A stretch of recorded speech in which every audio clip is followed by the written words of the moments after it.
Everyone to stand up for a minute.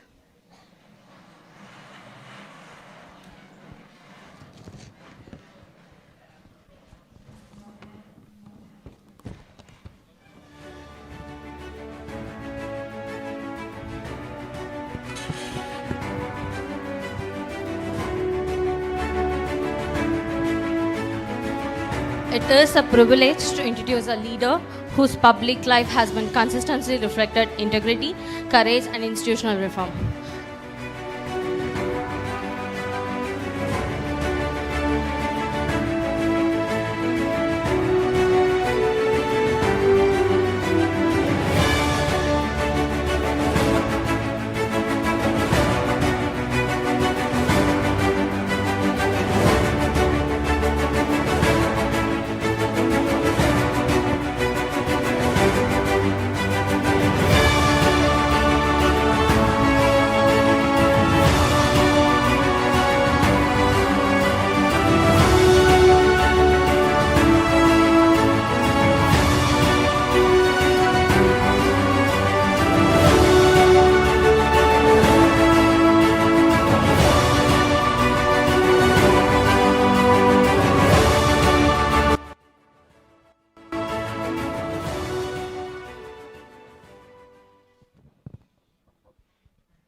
Please be seated.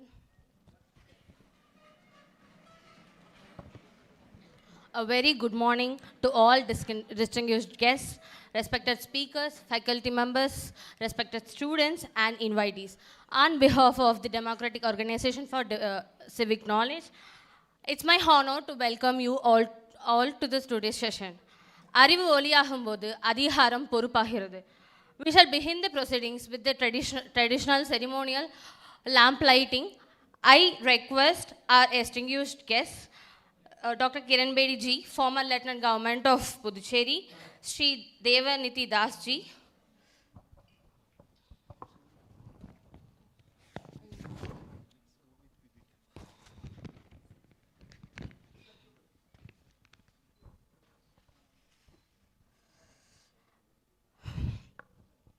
it's given me great pleasure to introduce a senior civil servant who brings clarity, balance, and deep understanding of governance and systematic proceedings. Sri Devanati Das is an Indian Administrative Service Officer who has served as a former secretary to Lieutenant Government of Puducherry, a role that requires constant coordination between constitution and the political proceedings.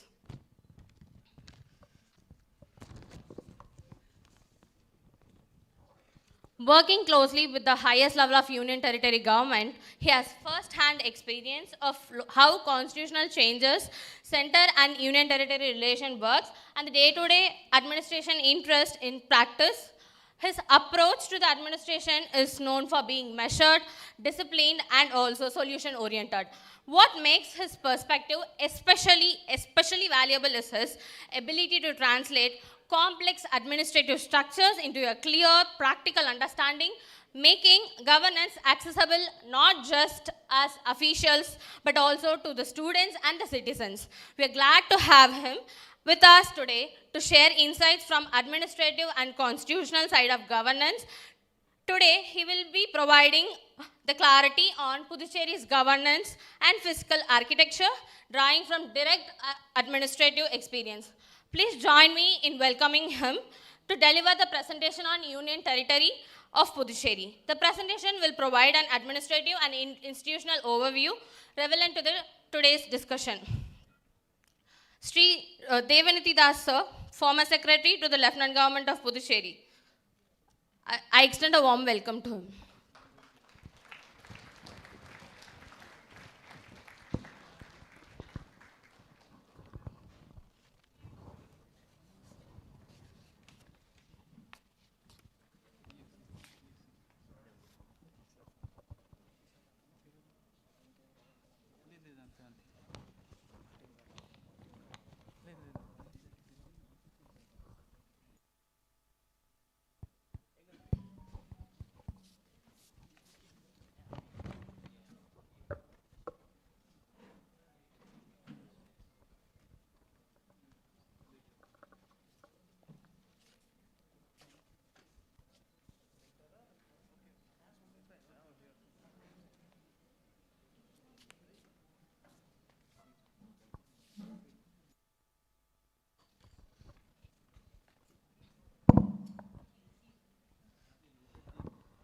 Yes, sir. Present. Where is the mic? Sir, it's loaded.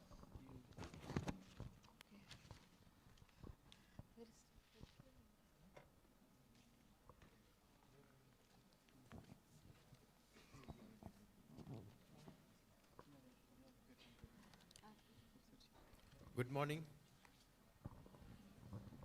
எல்லாருக்கும் காலை வணக்கம்.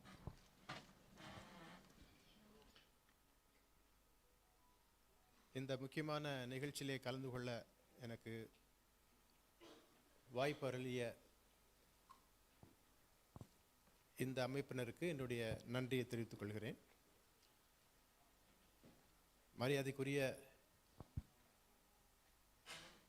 முன்னாள் துணைநிலை ஆளுநர் doctor Kiran Bedi madam அவர்கள் நம்மத்திலே இருப்பது மிகுந்த மகிழ்ச்சி.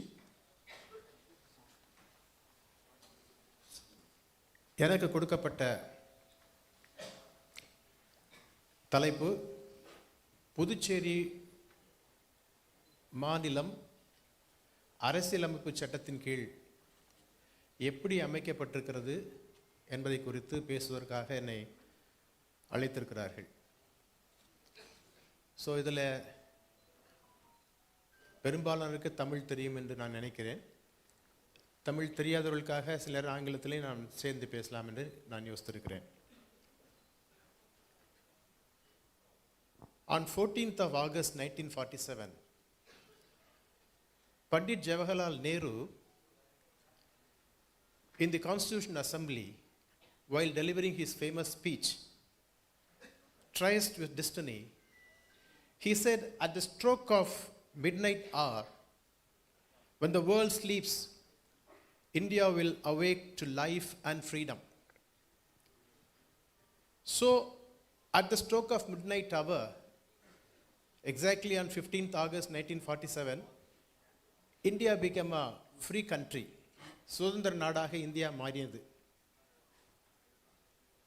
இந்தியா என்று சொல்லும் பொழுது அரசியலமைப்பு சட்டத்தின் கீழே it's a union of states and union territories என்று சொல்லுகிறார்கள். ஆர்டிகிள் 1 முதலாவது ஆர்டிகிளில் it's a union of states and union territories. Puducherry மாநிலத்தினுடைய வரலாற்றை பார்க்கும் பொழுது it is not at a stroke of a particular hour. India got liberty at the stroke of a midnight hour on 15th August 1947. But Pondicherry took a very, very long time to become an organ, a part of Union of India. It's a checkered history. Immediately after India became independent, Pandit Jawaharlal Nehru, who was holding the charge of external affairs, he immediately wrote to French Republic saying that Pondicherry, the establishment of French, has to be merged with India. But it took some time. On 8th June 1948, India and France, they have made an agreement and it was declared. They made a declaration that Pondicherry will become part of India after ascertaining the willingness of the people who are residing in the establishment of Pondicherry. That willingness will be ascertained by the municipal bodies. So, because French at that time, they were saying, any part of French territory cannot be ceded without realizing, without understanding the willingness of the people. So they said, under Article 27 of the French Constitution, they said we have to find out the willingness of the people. மக்களுடைய விருப்பத்தை தெரிந்து கொள்ளாமல் அவர்களை இந்தியாவோடு சேர்க்க முடியாது என்று அவர்கள் சொன்னது அடிப்படையிலே அன்றைக்கு 1948ஆம் ஆண்டு ஜூன் மாதம் 8ஆம் தேதி ஒரு பிரகடனத்தை சொன்னார்கள். மக்களுடைய விருப்பத்தை தெரிந்து கொண்டு இணைக்கலாம் என்று சொன்னார்கள். ஆனால் சொன்னது ஒன்று, நடந்தது ஒன்று. பிரெஞ்சு அரசாங்கம் அவருடைய விருப்பத்தை மாற்றிக்கொண்டே இருந்தார்கள், சரியாக வரவில்லை. அப்பொழுது இந்திய அரசாங்கம் 27/10/1949, 27th October 1949, India made a press statement which was published by the newspaper The Hindu. If you see the archive of India, you can find out. They published on 27th October 1949, India said that French settlement in India in the event of joining the Indian Union will be administered as autonomous units in direct relationship with India. And the central government will provide adequate funds for carrying out the administration of these settlements. The existing financial commitment of the French administration will be taken over by central government. This is the expressed view of Government of India way back on 27th October 1949, published in all newspaper.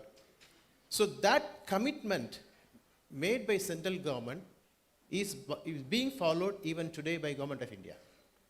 They made a commitment to the Pondicherry people that we will support financially the Pondicherry settlements. Of course, it took long time. About 14 years it took. The willingness of the people to get merged was decided by the elected representatives of municipal bodies. 170 out of 178 representatives, they voted for merger with India. That was a place called Keelur in Pondicherry, 1954. 1954 ஆண்டு October மாதம் 27ஆம் தேதி எல்லாரும் ஓட்டு போட்டு அதை என்ன பண்ணாங்கன்னா அவங்க சேர்த்தாங்க. 18ஆம் தேதி 18th October 1954 they voted that Pondicherry should be a part of India, and it was accepted, agreed by both government, and in 1954 it was signed, an agreement was signed. India was represented by Pandit Jawaharlal Nehru, and French was represented by the ambassador who was there in Delhi. So they signed the agreement. It's called de facto agreement. And both parliaments, they have to ratify. French parliament especially has to ratify the agreement. That ratified took long time. And only in 1962, the French parliament ratified the agreement. And it is called de jure agreement. It became a de jure agreement.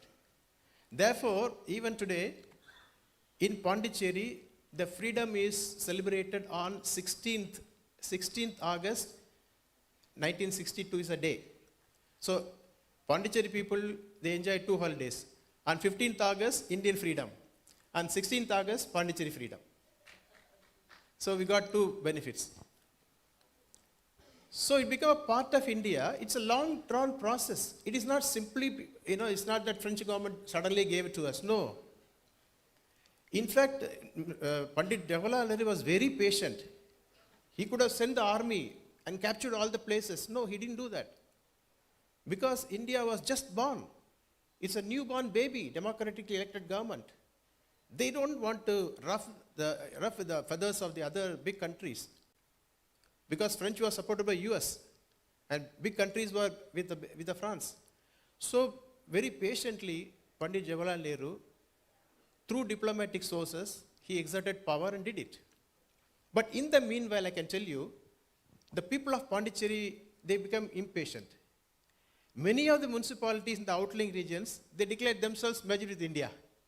Nettapakam, Mannadipet, Mahi, Yanam, all these regions, they said we are all part of India.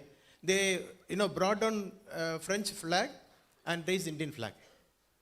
It happened. So it took more than 14 years to become a part of India. That's a history. So what I want to tell you is, the foreign country, the colonizing country, they handed over Pondicherry to India. It belongs to India. It was colonized by French for more than 200 years. 200 ஆண்டுகளாக நம்ம பிரெஞ்சுக்கள் இருந்தோம். India சுதந்திரமான பிறகு கூட ஒரு 14 ஆண்டுகள் கழித்து நமக்கு அந்த பிரெஞ்சு கவர்மெண்ட் நம்மகிட்ட அதை கொடுத்துட்டு போனாங்க. மக்களுடைய போராட்டம், மத்திய அரசாங்கத்தினுடைய உந்துதல் இதெல்லாம் ஏற்படுத்தி அது சேர்ந்துச்சு, இந்தியாவோட சேர்ந்தாங்க. So central government has got a responsibility to take care of this union territory directly. This is a commitment given. It is a territory of the union. Union territory is nothing but territory of the union. It's not a state. State சொல்லும் பொழுது நம்ம constitution வரும் பொழுது அன்னைக்கு இருந்த states அப்படிங்கும்போது அவங்க வந்து ஃபெடரல் ஸ்ட்ரக்சரில் வந்தாங்க. So I can just quickly go through this slide. I'll give only an introduction. I'll just go through this. No, so basically,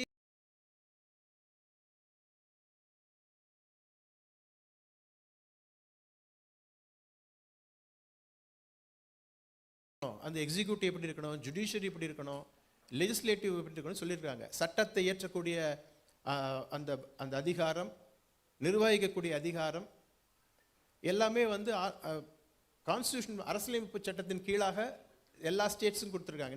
இன்னைக்கு இந்தியாவில் 28 ஸ்டேட் இருக்குது. அத்தனை ஸ்டேட்களுக்கு வந்து கான்ஸ்டியூஷனலி இட் இஸ் ப்ரொவைடட் கொடுத்துருக்காங்க. பட் யூனியன் டெரிட்டரியை பொறுத்த பார்க்கும் பொழுது அதனுடைய கவர்னன்ஸ் டிசைட் பண்ணது கான்ஸ்டியூஷனில் இல்லை. யூனியன் டெரிட்டரிக்கு வரக்கூடிய கவர்மெண்ட்டை நிர்ணயம் பண்ணது கான்ஸ்டியூஷன் மூலமாக ஏற்படுத்தப்பட்ட பார்லிமெண்ட் ஏற்படுத்தின சட்டத்தின் மூலமாக தான் ஒரு கவர்னன்கிற சொல்லக்கூடிய அந்த ஒரு இன்ஸ்டிடியூஷனை கொண்டாந்துருக்காங்க. So government of Pondicherry is not a creation of constitution, it is a creation of parliament. பார்லிமெண்ட்னு சொல்லும் பொழுது இந்திய மக்கள் தேர்ந்தெடுக்கப்பட்ட பிரதிநிதிகள் மூலமாக அவருடைய விருப்பத்தை செயல்படுத்தி ஒரு சட்ட வடிவை கொண்டு வந்து 1963ஆம் ஆண்டு government of union territories act அப்படிங்கிற சட்டத்தை பாராளுமன்றத்தில் அவங்க பாஸ் பண்ணாங்க. அந்த சட்டத்தின் கீழே தான் பாண்டிச்சேரி அரசாங்கம் உருவாக்கப்பட்டது. இப்போ மற்ற மாநிலங்களை பார்க்கும் பொழுது மாநிலங்கள் எப்போ வந்துச்சுன்னு கேட்டிங்கன்னா, என்னைக்கு இந்தியா சுதந்திரமாச்சோ, என்னைக்கு இந்த கான்ஸ்டியூஷன் நம்ம எடுத்துக்கிட்டோமோ அந்த தேதியிலேருந்தே ஸ்டேட்ஸ் வந்துருச்சு. பாராளுமன்றம் மூலமாக வரல. அவங்க பாராளுமன்றம் என்னைக்கு அவங்க உருவாச்சோ அதே நேரத்தில் ஸ்டேட்ஸும் உருவாகிடுச்சு. States are created by the constitution, but union territories have been created by the parliament. Parliament is a sum and substance of the will of the people. மக்களுடைய நம்முடைய இந்திய 140 கோடி மக்கள் இன்னைக்கு இருக்கிறோம்.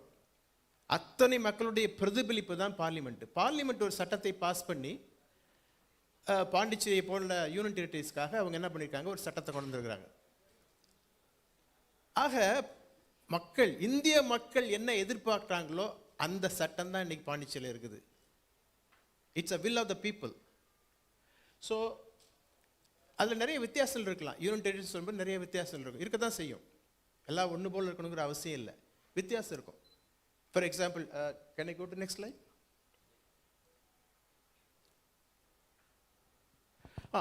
இது ஸ்டேட்ஸை பற்றி சொல்லியிருக்கேன். ஸ்டேட்ஸை பொறுத்த மட்டும் பார்ட் 6ன்னு சொல்கிறாங்க கான்ஸ்டியூஷனில். பார்ட் 6 அதில் வந்து எலெக்டட் கவர்மெண்ட் எப்படி இருப்பாங்க, கவுன்சில் ஆஃப் மினிஸ்டர்ஸ் யார், கவர்னர்னா யார், அவங்களோட ரோல்லாம் கிளியராக அவங்க ஸ்பெசிஃபை பண்ணி கொடுத்துருக்குறாங்க.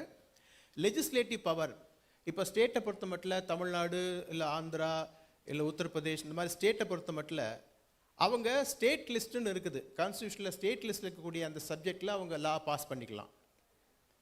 அவங்க பாஸ் பண்ணாங்கன்னா கவர்னர் அப்ரூவ் பண்ணி தான் ஆகணும். There is no other way. அந்த ஸ்டேட் லிஸ்ட்டுக்கு அவங்க தான் பண்ணி ஆகணும்.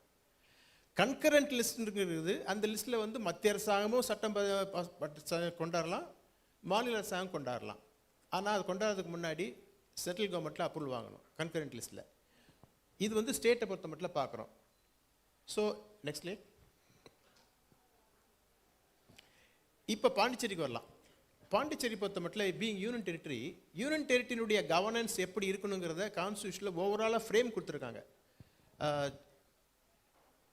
ஆர்டிகிள் 239 to 241 இதை நீங்கள் பார்த்தீங்கன்னா யூனியன் டெரிட்டரியை எப்படி நிர்வாகம் பண்ணணுங்கிறதுக்கு கான்ஸ்டியூஷனில் ப்ரொவிஷன் கொடுத்துருக்குறாங்க.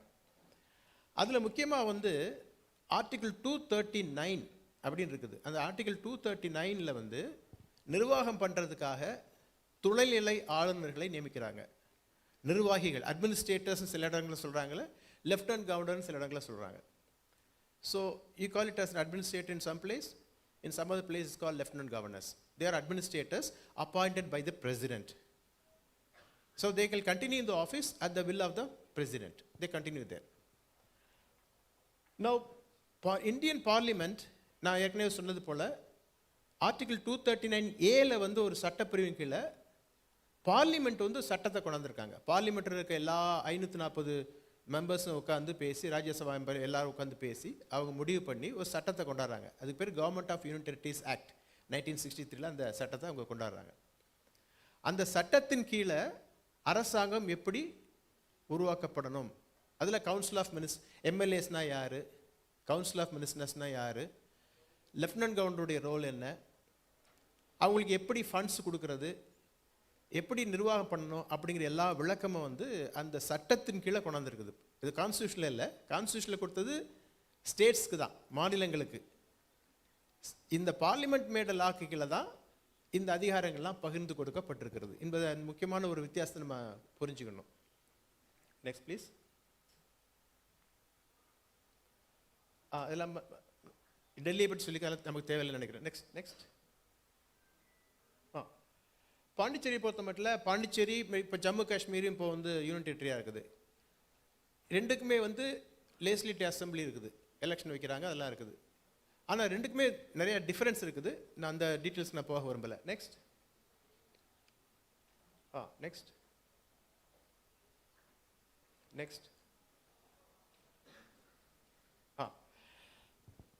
இதில் வந்து பாண்டிச்சேரியை பொறுத்த மட்டும் president through the lieutenant governor is administered. So இங்க Ministry of Home Affairs make a important role. அவங்க மூலமாக தான் மத்திய அரசாங்கம் யூனியன் பிரதேசத்தை நிர்வாகம் பண்ணுறாங்க, எலெக்டட் ரெப்ரசன்டேட்டிவ்ஸ் மூலமாக நிர்வாகம் பண்ணுறாங்க. நெக்ஸ்ட்.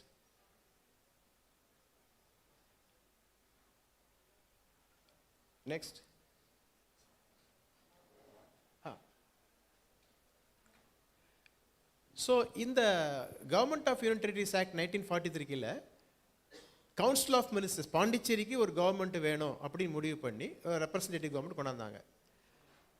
அந்த லெஜிஸ்லேட்டிவ் அசம்பிளின்னு சொல்லும் பொழுது 30 எம்எல்ஏக்களும் 3 நியமன எம்எல்ஏக்களும் சேர்ந்து தான் சட்டமன்றம் அப்படின்னு சொல்லியிருக்காங்க. சட்டமன்றம் சொல்லும் பொழுது நியமிக்கப்பட்ட எம்எல்ஏக்கள் 3 பேர், மக்களால் நேரடியாக தேர்ந்தெடுக்கப்பட்ட 30 பேர், 33 பேர் சேர்ந்ததான் சட்டமன்றம் என்று சொல்லியிருக்காங்க. இந்த 33 பேருக்கும் வாக்களிக்கக்கூடிய அதிகாரம் கொடுத்துருக்காங்க. ஒரு சட்டம் ஏற்றுன்னு சொன்னால் 33 பேரும் சேர்ந்து ஓட்டு போடலாம், அவங்களுக்கு எல்லா பவர்ஸும் கொடுத்து கொண்டாந்துருக்குறாங்க. அந்த 3 பேரை நியமிக்கக்கூடிய அதிகாரமும் மத்திய அரசாங்கத்தின் கையில் இருக்குது.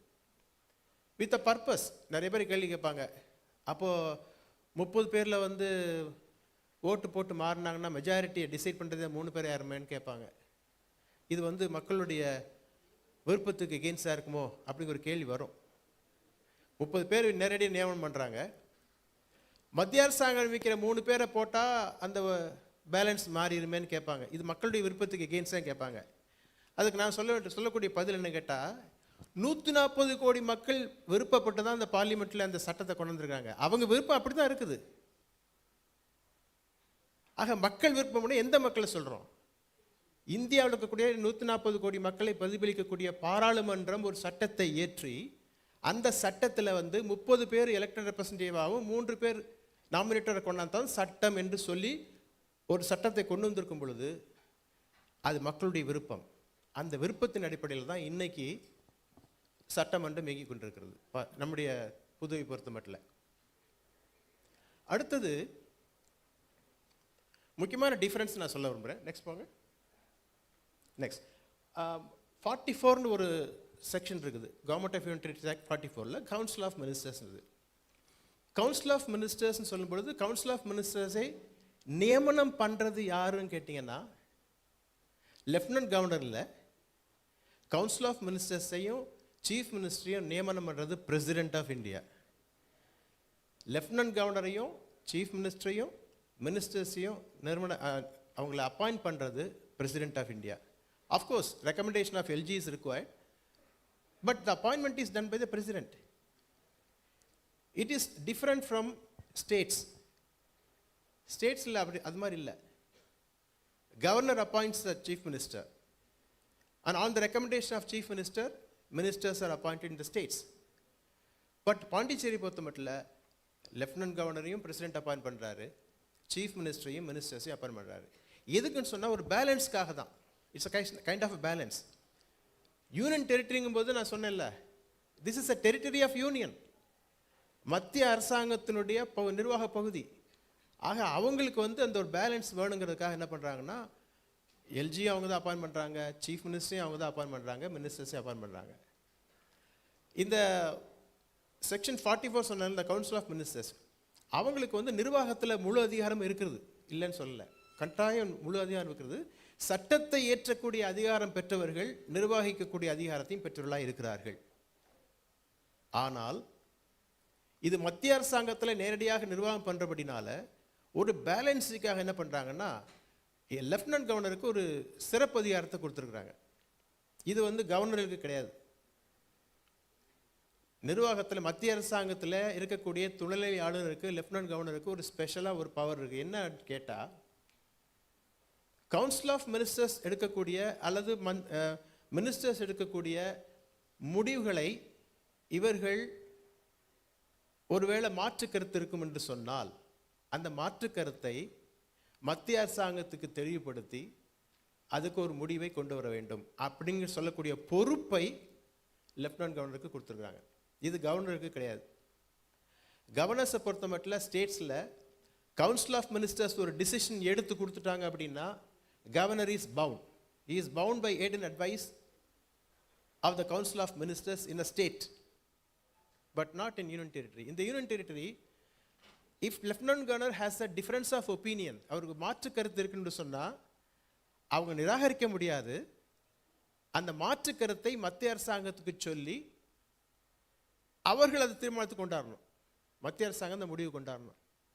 அப்படி மத்திய அரசாங்கம் முடிவுக்கு கொண்டு வரும் வரை இடைக்கால ஒரு உத்தரவை, ஆலோசனையை துணைநிலை ஆளுநர் தெரிவிக்கலாம், லெஃப்டினன்ட் கவர்னர் கொடுக்கலாம். அப்படிங்கிற ஒரு ஸ்பெஷல் பவர்ஸாக கொடுத்துருக்காங்க. அது மாத்திரம் இல்லை, முக்கியமாக வந்து இந்த பொருளாதாரம், ஃபைனான்ஸை பொறுத்த மட்டும் நமக்கு தெரியும், பாண்டிச்சேரி மாநிலம் சின்ன மாநிலம். இதில் வந்து பவர்ஸ், ஃபைனான்ஷியல் பவர்ஸ் அதிகமாக, ஃபைனான்ஷியல் ரிசோர்ஸஸ் அதிகமாக நமக்கு இல்லை. இன்றைக்கி வந்து ஏறக்குறைய 13,600 கோடிக்கு நம்ம பட்ஜெட் போடுறோம் வருஷத்தில். அந்த 13,600 கோடி பட்ஜெட்டில் நம்ம ஓன் ரிசோர்ஸஸ், பாண்டிச்சேரி மாநிலமே உருவாக்கக்கூடிய ரிசோர்ஸஸ் எவ்வளோன்னு பார்த்தீங்கன்னா ஒரு 60%, ரஃப்லி நான் குத்துமதிப்பாக சொல்கிறேன், ஒரு 60% வந்து ஓன் ரிசோர்ஸஸ், நம்முடைய சொந்த மாநிலத்திலிருந்து உருவாக்கக்கூடிய அந்த வருமானத்திலேருந்து ஒரு 60% விழுக்காடு நம்ம பட்ஜெட்டில் செலவினங்களை நம்ம ஏற்றுக்கிறோம். மிச்சம் இருக்கிற 40%ல் நம்ம 25% சென்ட்ரல் கவர்மெண்ட் நமக்கு தராங்க, மத்திய அரசாங்கம் புதுச்சேரிக்கு தருது. இன்னொரு 15% வந்து லோன் எடுக்கிறதுக்கு அலோவ் பண்ணுறாங்க. லோனுக்கு கேரண்டி கவர்மெண்ட் ஆஃப் இந்தியா நிற்கிது. ஸ்டேட் கவர்மெண்ட்டுக்கு வந்து கேரண்டிக்கு கவர்மெண்ட் ஆஃப் இந்தியா நிற்காது. சென்ட்ரல் கவர்மெண்ட் வந்து மாநில அரசாங்கம் எடுக்கக்கூடிய லோனுக்கு வந்து மத்திய அரசாங்கம் சியூரிட்டி கொடுக்காது. ஆனால் யூனியன் டெரிட்டரியை பொறுத்த மட்டும் நம்ம எடுக்கக்கூடிய லோனுக்கு மத்திய அரசாங்கம் தான் சியூரிட்டியாக நிற்கிது. சியூரிட்டி இல்லைன்னு சொன்னால் ஒரு 15% நம்ம லோன் எடுக்க முடியாது. So we totally depend on, not totally, about 40% we depend on financial matters with government of India. அவங்களுடைய ஆதரவு இல்லாமல் புதுச்சேரியில் நிறைய திட்டங்கள் நம்ம கொண்டு வர முடியாது. மத்திய அரசாங்கத்தினுடைய ஆதரவு நமக்கு நிச்சயமாய் தேவைப்படும். புதுச்சேரி மாநிலத்தை பொறுத்த மட்டும் ரிசோர்ஸஸ் அதிகமாக இல்லை. இன்னும் சொல்லணும்னா ரிசோர்ஸஸ் பார்க்கும் பொழுது மெயினான ரிசோர்ஸ் என்னன்னு கேட்டிங்கன்னா, நமக்கு வந்து எக்ஸைஸ், லிக்கர் இதான். நம்ம பாண்டிச்சேரியில் உருவாக்கக்கூடிய அந்த வருமானத்தில் வந்து லிக்கர் வந்து ஒரு 25%, நம்ம வருமானத்தில் 25% வந்து லிக்கர் பிஸ்னஸ் தான் இருக்குது.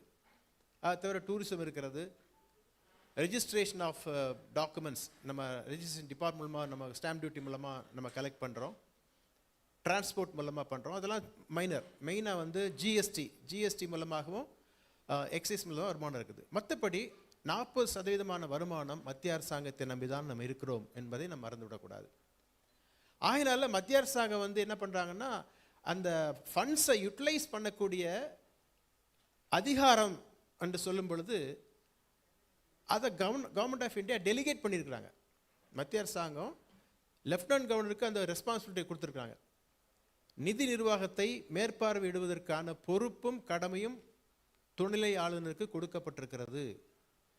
மாநிலங்களில் அது இல்லை. மாநிலங்களை பொறுத்த மட்டும் அவங்க என்ன வருமானத்தை உண்டாக்குறாங்களோ செலவழிச்சிக்கலாம், கவுன்சில் ஆஃப் மினிஸ்டரோட முடிஞ்சிடும். ஆனால் துணைநிலை ஆளுநர் இங்கே பாண்டிச்சேரியை பொறுத்த மட்டும் எக்ஸ்பெண்டிச்சர் சாங்ஷன் கொடுக்கறது, மானிட்டர் பண்ணுறது எல்லாமே கடமையும் பொறுப்பும் துணைநிலை ஆளுநருக்கு கொடுக்கப்பட்டிருக்கிறது. ஆகையினால அவங்களுக்கு ஒரு பொறுப்புன்னு சொல்லும் பொழுது அவங்கள ரெஸ்பான்சிபிலிட்டி ஃபிக்ஸ் ஆகும், லைபிலிட்டி ஃபிக்ஸ் ஆகும். ஸ்டேட்ஸில் மாநிலங்களில் கவர்னர்களுக்கு இம்யூனிட்டி இருக்குது. அரசாங்கம் ஏதாவது டிசிஷன் எடுத்து தப்பான டிசிஷன் ஆச்சுன்னா கவர்னரை கேள்வி கேட்க முடியாது. ஆர்டிகல் 361 பார்த்தீங்கன்னா மாநிலங்களுடைய கவர்னர்களுக்கு இம்யூனிட்டி கொடுக்கப்பட்டிருக்கிறது. அரசாங்கம் செய்யக்கூடிய ஏதாவது ஒரு தவறாய் போச்சு அப்படின்னா அவங்க கவர்மெண்ட் ரெஸ்பான்சிபிலிட்டி ஃபிக்ஸ் பண்ண முடியாது. ஆனால் துணைநிலை ஆளுநருக்கு அந்த இம்யூனிட்டி கிடையாது. Article 361 does not give any immunity to the Lieutenant Governor of Pondicherry. ஆகையினால தான் லெஃப்டினன்ட் கவர்னராக வரவங்க ஃபைனான்ஷியலை பொறுத்த மட்டும் அவங்க கையெழுத்து போடும்போது கேர்ஃபுல்லாக போடுறாங்க. ஏன்னா அவங்களுக்கு பர்சனல் ரெஸ்பான்சிபிலிட்டி ஆகிடும். They don't have any immunity. இது கான்ஷியஸாகவே இந்த சட்டத்தில் கொண்டாந்துருக்குறாங்க. இது யாரோ முடிவு பண்ணி ஒன் நைட்டில் பண்ணுறதில்ல. இந்திய பாராளுமன்றம் 140 கோடி மக்களுடைய ரெப்ரசன்டேட்டிவாக அவர்கள் தீர்மானித்து இந்த பொறுப்பையும் கடமையும் லெஃப்டினன்ட் கவர்னர் கொடுத்துருக்காங்க. அதனால் ஃபைனான்ஷியல் விஷயத்தில் அவங்க அதை கேர்ஃபுல்லாக இருக்கிறது நம்ம தவறாக சொல்ல முடியாது. ரெண்டாவது முக்கியமான ஒரு காரியம் என்னன்னு கேட்டிங்கன்னா, நம்முடைய யூனியன் பிரதேசத்தில் அரசாங்கம் இருக்குது. அரசாங்கத்தில் ஊழியர்கள் நிறைய அதிகாரிகள் ஊழியர்கள் இருக்காங்க. இவர்களை நிர்வாகம் பண்ணக்கூடிய அவர்களை தேர்ந்தெடுப்பதற்கு செலெக்ஷன் கமிட்டின்னு சொல்கிறோம்ல, யூபிஎஸ்சி சொல்கிற மாதிரி தமிழ்நாடு பப்ளிக் சர்வீஸ் கமிஷன் சொல்கிறோம். அந்த மாதிரி பாண்டிச்சேரிக்குன்னு ஒரு கமிஷன் இல்லை. இங்கே இருக்கக்கூடிய அதிகாரிகளை தேர்ந்தெடுக்கக்கூடிய பொறுப்பு மத்திய தேர்வாணை குழுக்கு தான் இருக்குது. யூனியன் பப்ளிக் சர்வீஸ் கமிஷன் தான் இருக்குது. அவங்க தான் தேர்ந்தெடுக்கக்கூடிய பொறுப்பு இருக்குது. ஆனால் அவங்க என்ன பண்ணியிருக்காங்கன்னா, மத்திய அரசாங்கம் அந்த பவர்ஸை டெலிகேட் பண்ணி லெஃப்டினன்ட் கவர்னர் கொடுத்துருக்காங்க. ஆர்டிகல் 309 பார்த்தீங்கன்னா அந்த சாப்டர் ஃபுல்லாக பார்த்தீங்கன்னா ஸ்டேட் இருக்கக்கூடிய பப்ளிக் சர்வீஸ் கமிஷனையும் யூனியன் பப்ளிக் சர்வீஸ் கமிஷனையும் தான் பேசியிருக்காங்க. யூனியன் டெரிட்டரிக்கான கமிஷன் இல்லை.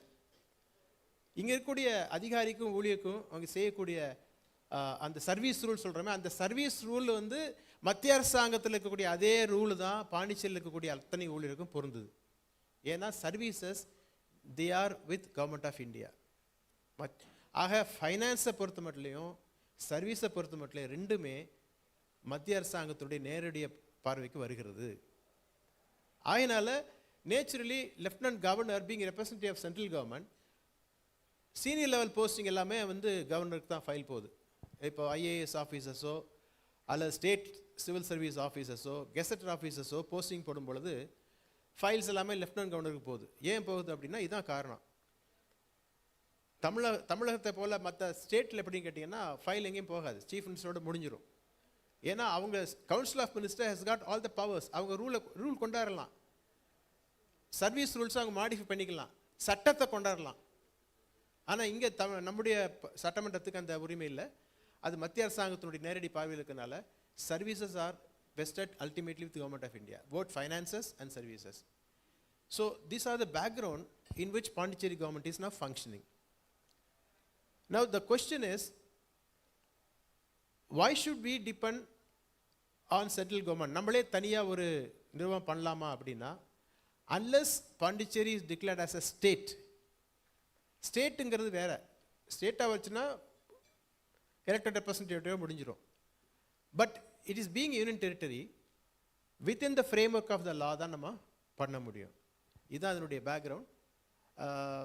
ஸோ பின்னாடி டிஸ்கஷன் இருக்கும் பொழுது மற்ற உங்களுக்கு சந்தேகங்கள் தான் நாம் விளக்கி சொல்ல முடியும். பட் பேசிக்கலாக நம்ம பார்க்கும் பொழுது பாண்டிச்சேரி கவர்மெண்ட்டுக்கு வருஷக்கணக்காக நமக்கு மத்திய அரசாங்கம் நிறைய நிதி உதவிகள் செஞ்சுக்கிட்டு இருக்கிறாங்க. They give lot of funds ஒரு 5 year பீரியட். அது பிளான் பீரியடாக இருந்தாலும் சரி, 5 year பிளான் பீரியடாக இருந்தாலும் சரி, இப்பயும் சரி மத்திய அரசாங்கம் நிறையா நம்ம கொடுத்துட்ருக்குறாங்க, கொடுக்காம இல்லை. அது இல்லாமல் நம்ம நிர்வாகத்தில் நடக்கிறது கஷ்டமாக இருக்கும். அது ஆனால் ஒரே விஷயம் என்னன்னு கேட்டிங்கன்னா, நம்ம செலவழிக்கக்கூடிய செலவு இருக்குது இல்லையா, பட்ஜெட் போடுறோமே, பட்ஜெட்டில் அன்ஃபார்ச்சுனேட்லி ஒரு 85% of the expenditure is revenue expenditure. நமக்கு வரக்கூடிய வருமானத்தில் 85% எதுக்கு செலவழிக்கிறோம் அப்படின்னா, வேஜஸ்க்கு, சேலரிஸ்க்கு, பென்ஷன், அப்புறம் வெல்ஃபேர் ஸ்கீம்ஸ், இதுக்கு தான் நம்ம அதிகமாக செலவழிச்சிட்டு இருக்கோம். மிச்சம் இருக்க ஒரு 15% தான் என்ன செய்யுது, டெவலப்மெண்டல் ஓரியன்டாக இருக்குது. கேபிட்டல் எக்ஸ்பெண்டிச்சருக்காக நம்ம ரொம்ப மினிமம் தான் செலவழிச்சிட்டு இருக்கோம். அது நல்ல ரேஷியோன்னு சொல்ல முடியாது. அரசாங்கம் வந்து கேபிட்டல் எக்ஸ்பெண்டிச்சரை இன்க்ரீஸ் பண்ணி இன்ஃப்ராஸ்ட்ரக்சர் டெவலப் பண்ணும்போது தான் எம்ப்ளாய்மெண்ட் நிறையா ஜென்ரேட் ஆகும், இண்டஸ்ட்ரீஸ் நிறையா வரும், உற்பத்தி அதிகமாகும், வேலைவாய்ப்புகள் பெருகும். பாண்டிச்சேரி நிறையா பண்ணியிருக்கிறோம். ஹியூமன் டெவலப்மெண்ட் இண்டெக்ஸ் பார்த்தீங்கன்னா பாண்டிச்சேரி இஸ் த பெஸ்ட், நல்லா பண்ணியிருக்கோம். கல்வியிலேயோ மக்களுடைய ஆரோக்கியத்திலேயோ நிறைய பண்ணியிருக்கோம். ஹாஸ்பிட்டல்ஸ், எஜுகேஷன் இன்ஸ்டிடியூஷன்ஸ் எல்லாம் நிறைய பண்ணியிருக்கோம். ஆனால் பொருளாதாரத்தை பார்க்கும் பொழுது, பொருளாதார வளர்ச்சியை நம்ம பார்க்கும் பொழுது ரொம்ப பின்தங்கி இருக்கிறோம். நம்ம இன்னும் நிறைய போக வேண்டிய இடம் நிறைய இருக்குது, அதிகமாக இருக்குது. நிறைய கேபிட்டல் எக்ஸ்பெண்டிச்சர் நம்ம இன்வெஸ்ட் பண்ணி ஆகணும். இண்டஸ்ட்ரீஸ் நம்ம கொண்டு வரணும் உள்ள. அப்போ தான் மக்களுக்கு வேலை வாய்ப்புகள் அதிகமாக கிடைக்கும். மக்கள் வந்து அரசாங்கத்தையே நம்பி, அவங்களுடைய வெல்ஃபேர் ஸ்கீமே நம்பி இருக்கக்கூடாது. எல்லா இலவசங்களை நம்பி மக்கள் இல்லாதபடிக்கு இலவசங்களை விட்டுட்டு தங்களுடைய காலில் தாங்களே நிற்கணும். அதை கொண்டு வரக்கூடிய ஒரு முயற்சியில் மத்திய அரசாங்கமும் யூனியன் பிரதேச அரசாங்கமும் இணைந்து செயல்பட்டால்தான் அதை நம்ம செய்ய முடியும். ஏன்னா நான் ஏற்கனவே சொன்னதுபடி இது ஒரு யூனிக்கான ஒரு அமைப்பு. மத்திய அரசாங்கத்தினுடைய ஆதரவு வேணும், மாநில அரசாங்கத்தினுடைய ஒத்துழைப்பு ஒன்று. 2 பேரும் ஒத்துழைத்து வேலை செய்தால் மாத்திரமே புதுச்சேரிக்கு நல்ல ஒரு வளர்ச்சியை நம்ம கொண்டு வர முடியும். ஆகவே அப்படிப்பட்ட காலங்கள் வரும் என்று எதிர்பார்க்குறேன். இத்தனை வருஷங்கள் நிறையா வந்திருக்குது, நிறையா மத்திய அரசாங்கம் ஹெல்ப் பண்ணியிருக்காங்க, இன்னும் ஹெல்ப் பண்ணி தான் இருக்கிறாங்க, தொடர்ந்து ஹெல்ப் பண்ணுவாங்கன்னு நினைக்கிறேன். இந்த வாய்ப்பை கொடுத்ததுக்கு என்னுடைய நன்றியை கூறி விடைபெறுகிறேன். நன்றி, வணக்கம்.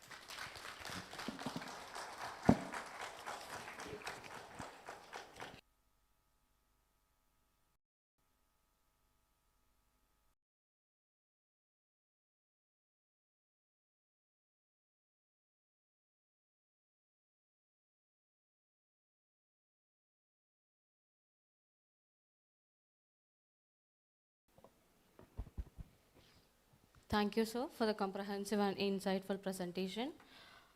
This session follows a parallel conversation format with which speakers will share their perspective independently based on experience and institutional understanding. We will have an AV explaining the session.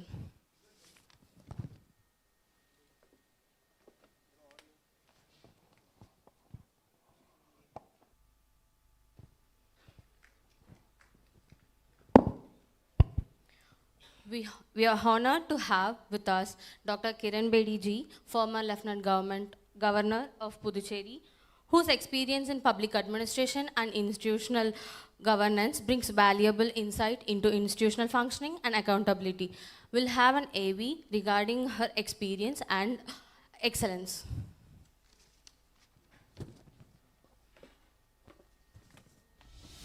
This is the story of reform. This is the story of courage. This is the incredible story of Kiran Bedi. Born on June 9th, 1949 in Amritsar, Kiran Bedi rose from humble beginnings to become a symbol of fearless public service. Her parents' quiet sacrifices shaped her resolve, carrying her to her first great triumph, Asian tennis champion. In 1972, she broke barriers by becoming the first woman ever to join the Indian police services, stepping boldly into a world dominated by men. As an officer in Delhi, she pioneered a humane yet fearless style of policing, confronting crime while healing its causes of drug abuse, illiteracy, and vulnerability. She earned the affectionate moniker Kiran Bedi after finding the car of PM Mrs. Indira Gandhi's office, an act that made headlines for its fairness and her belief that no one is above the law. At Tihar Jail, her vision as IGP transformed one of India's toughest prisons into a center of reform. Education, meditation, and rehabilitation transformed a jail into an ashram, earning her the prestigious Ramon Magsaysay Award. Beyond the uniform, her mission continued. Through the Navjyoti India Foundation and India Vision Foundation, she worked to uplift communities, empower women, and educate children. As Puducherry's Lieutenant Governor, she made governance personal, cycling through neighborhoods, connecting with citizens, and championing transparency. An officer, a reformer, a guardian, a trailblazer. Across every chapter, she carried one truth with her, that leadership is not a position, it is a practice. Kiran Bedi's life story is a legacy that continues to rise, lighting the way for those who dare to lead.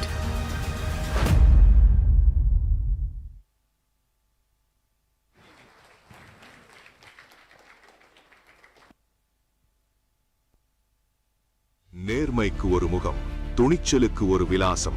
அவர்தான் doctor Kiran Bedi அவர்கள்.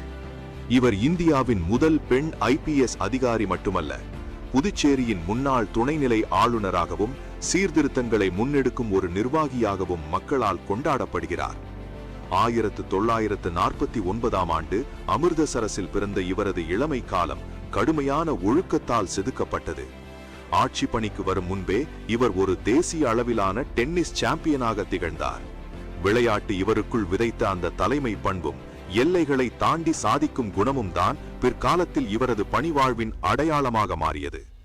1972இல் ஆண்கள் மட்டுமே கோலோச்சிய இந்திய காவல்துறையில் முதல் பெண்ணாக காலடி எடுத்து வைத்து வரலாற்றை மாற்றினார் டாக்டர் கிரண் பேடி அவர்கள். வேலையில் சேர்ந்த நாள் முதல் எதையும் மாற்ற முடியாது என்று காலத்தை கடத்தாமல் காலம் முழுவதும் சீர்திருத்தங்களை செய்வதிலேயே முனைப்பாக செயல்பட்டு தன்னுடைய காலத்தில் தனிப்பெரும் முத்திரையை பதித்திருக்கிறார். போக்குவரத்து துறையில் ஒழுக்கத்தை கொண்டு வந்ததாகட்டும், திகார் சிறையை தண்டனை கூடத்திலிருந்து ஒரு சீர்திருத்த பள்ளியாக மாற்றியதாகட்டும், இவரது பணிகள் என்றும் பேசப்படுபவை. கைதிகளுக்கு கல்வி, திறன் மேம்பாட்டு பயிற்சிகளை வழங்கி சிறை நிர்வாகத்தில் மனிதாபிமானத்தை மீட்டெடுத்தார். இவரது திறமை இந்தியாவோடு நிற்கவில்லை. ஐக்கிய நாடுகள் சபையின் காவல்துறை ஆலோசகராய் நியமிக்கப்பட்ட முதல் இந்திய பெண் என்ற பெருமையோடு உலக அரங்கிலும் முத்திரை பதித்தார். தன்னுடைய ஆளுமை திறனால் அடுத்தடுத்த பொறுப்புகள் தேடி வந்தன. 2016ஆம் ஆண்டு புதுச்சேரியின் துணைநிலை ஆளுநராக பொறுப்பேற்றார். டாக்டர் கிரண் பேடி அவர்கள் அகராதியிலேயே ஓய்வு என்பது கிடையாது. அதைதான் புதுச்சேரியும் கண்டது. ஒரு யூனியன் பிரதேசத்தின் தலைமை நிர்வாகியாக சட்டம் ஒழுங்கை நிலைநாட்டி நிதி நிர்வாகத்தை சீர் செய்வதே அவரது முக்கிய நோக்கமாக இருந்தது. அவரது பதவி காலத்தில் புதுச்சேரி நிர்வாகம் அலுவலக சுவர்களுக்குள் முடங்கி கிடக்கவில்லை. ஆளுநர் மாளிகை என்பது சொகுசு பங்களா அல்ல, அது மக்களின் இல்லம் என்பதை உணர்ந்த இவர் ஆளுநர் மாளிகையான ராஜ் நிவாஸை லோக் நிவாஸாக மாற்றி மக்களுக்கான கதவை திறந்து வைத்தார். இடைத்தரகர்கள் இல்லாமல் மக்களே அவரை நேரில் சந்தித்து முறையிட முடிந்தது.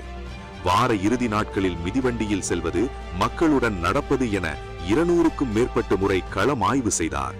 துப்புரவு பணி, நீர்நிலைகள் பாதுகாப்பு, மக்கள் பாதுகாப்பு என நிர்வாகம் வீதிகளுக்கே சென்றது. அவரது நிர்வாகத்திற்கு ஒரே மந்திரம், அதுதான் டி மந்திரம். நம்பிக்கை, அதிகாரம் அளித்தல், பொறுப்புடைமை ஆகியவற்றை தன்னுடைய நிர்வாகத்தின் மையமாக்கினார். மக்களின் வரிப்பணத்தை பாதுகாக்க பொது நிதி விதிகளை கடுமையாக அமல்படுத்தினார். அரசாங்கத்தின் வீண் செலவுகள் குறைக்கப்பட்டன. கொள்ளைப்புற நியமனங்கள் தடுத்து நிறுத்தப்பட்டன. நீர்வளம் மிக்க புதுச்சேரி திட்டத்தின் மூலம் அரசாங்க பணத்தை எதிர்பார்க்காமல் சமூக பொறுப்புணர்வு நிதியை கொண்டு நூற்றுக்கணக்கான குளங்கள் மற்றும் ஏரிகள் தூர்வாரப்பட்டன. கோப்புகள் அனைத்தும் கணினிமயமாக்கப்பட்டு ஊழலுக்கு இடமில்லாத வெளிப்படையான நிர்வாகம் அமைந்தது. இந்தியாவின் முதல் பெண் IPS அதிகாரியாக பொறுப்பேற்றது முதல் புதுச்சேரியின் துணைநிலை ஆளுநராக மக்கள் பணியாற்றியது வரை டாக்டர் கிரண் வர்ணன்ஸ் புத்தகம் நேர்மையான நிர்வாகத்திற்கு ஒரு வழிகாட்டியாக இருக்கிறது. துணிச்சலும் வெளிப்படை தன்மையும் இருந்தால் எதையும் சாதிக்கலாம் என்பதற்கு இவரே சாட்சி. இறுதியாக புதுச்சேரியில் டாக்டர் கிரண்பேடி அவர்கள் விட்டுச் சென்றது வெறும் நிர்வாக மாற்றங்களை மட்டுமல்ல, மக்களுக்காக செயல்படும் ஒரு வலுவான அமைப்பை. யார் பயந்தாலும் இவர் பயப்பட மாட்டார். ஒழுக்கம், நேர்மை, துணிவு என்பதை மட்டுமே தன்னுடைய கொள்கையாக கொண்டிருப்பவர். அச்சமற்ற நிர்வாகம் என்பது அதிகாரத்தை காட்டுவதல்ல, அது ஒரு பொறுப்புணர்வு என்பதை தன் வாழ்வின் மூலம் நிரூபித்துள்ளார் டாக்டர் கிரண்பேடி அவர்கள்.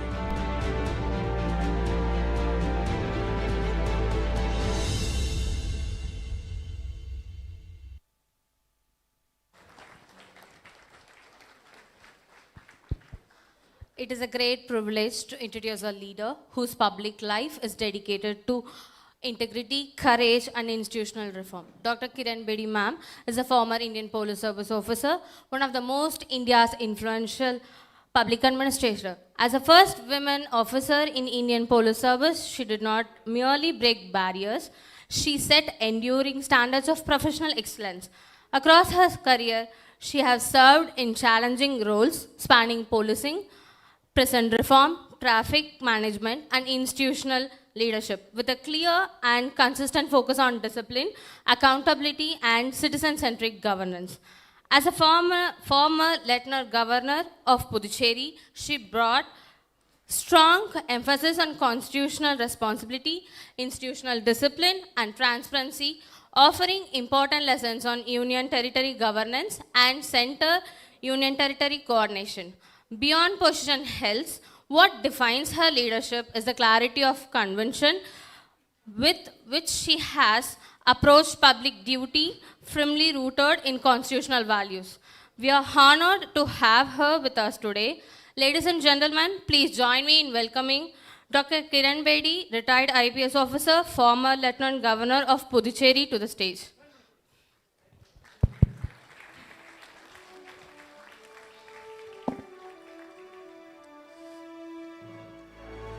We are honored to have with us Dr. Kiranbedi ji, former Lieutenant Governor of Puducherry.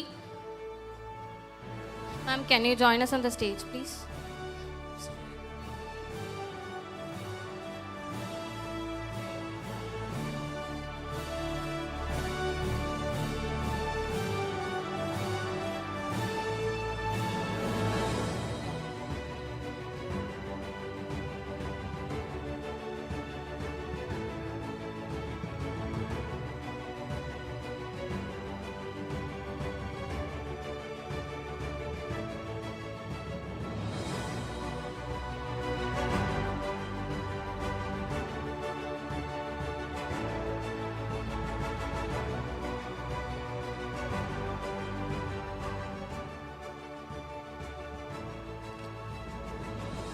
We are also privileged to welcome Sri Devaniti Das ji, retired IAS officer, former secretary to Lieutenant Governor of Puducherry, to the stage.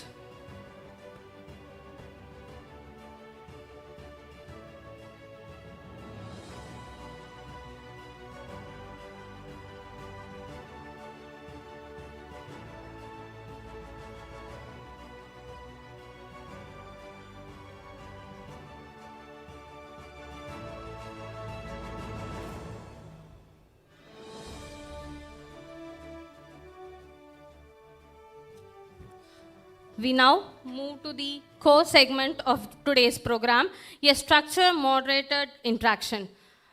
We are pleased to have Gopalakrishnan, our moderator of the session. With over 10 years of experience, he is actively engaged in political debates through programs in News 7 Tamil, Jaya TV and Doordarshan. We welcome you, sir. This session will bring together two key perspectives. This Lieutenant Governor's perspective, shared by Dr. Kiranbedi ma'am, senior administrative perspective, shared by Sri Devaniti Das sir. The discussion will focus on constitutional design, center and union territory coordination, administrative execution, fiscal governance, and institutional stability. I now invite the moderator, Gopalakrishnan sir, to take over the session.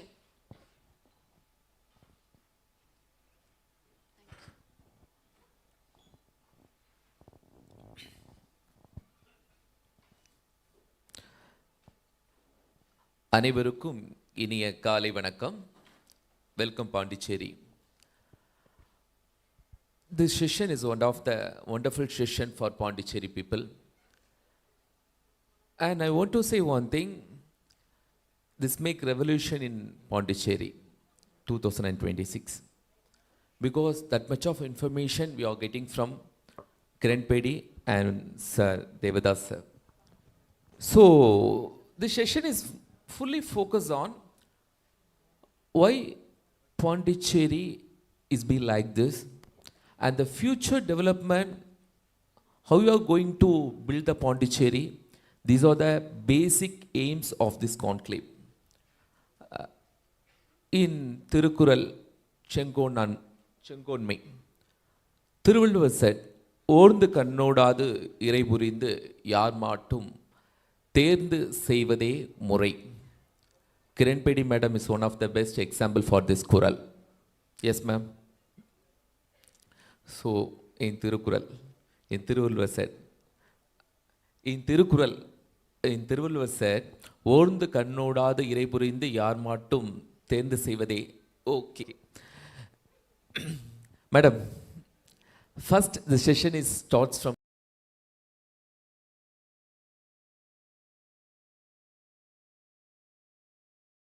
you.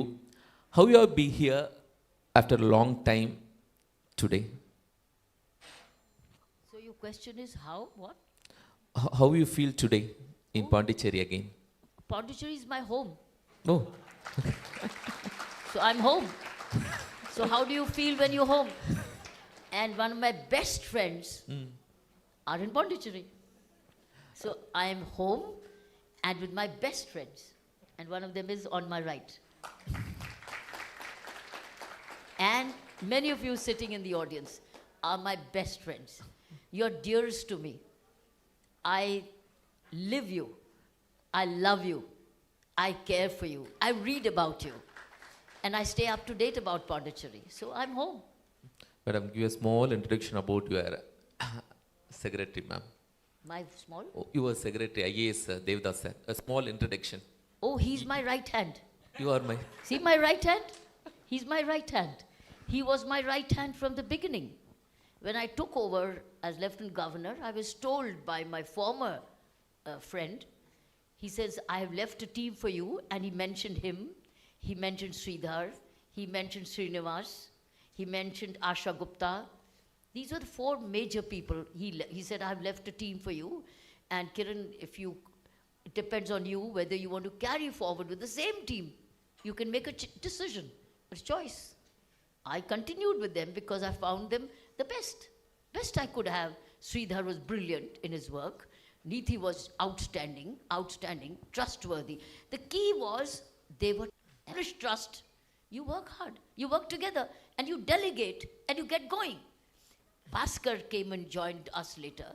Many people joined us later. But it was a wonderful team, and I wish everybody has a team like that, and then trusts the team, and the team remains trustworthy and continues to deliver. Like he continues to deliver. When you asked me to come here, I said, call my right hand. Great, ma'am. Devanidhidas sir, நீங்கள் LG madam அவங்க கூட work பண்ணியிருக்கிறீங்க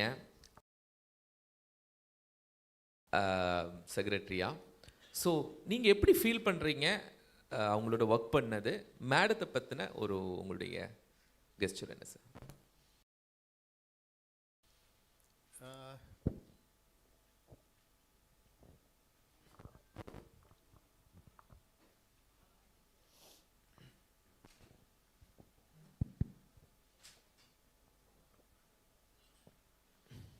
ஒரு அரசாங்க ஊழியர் என்று சொல்லும் பொழுது நமக்கு நிறைய சட்டத்திட்டங்கள்லாம் உண்டு.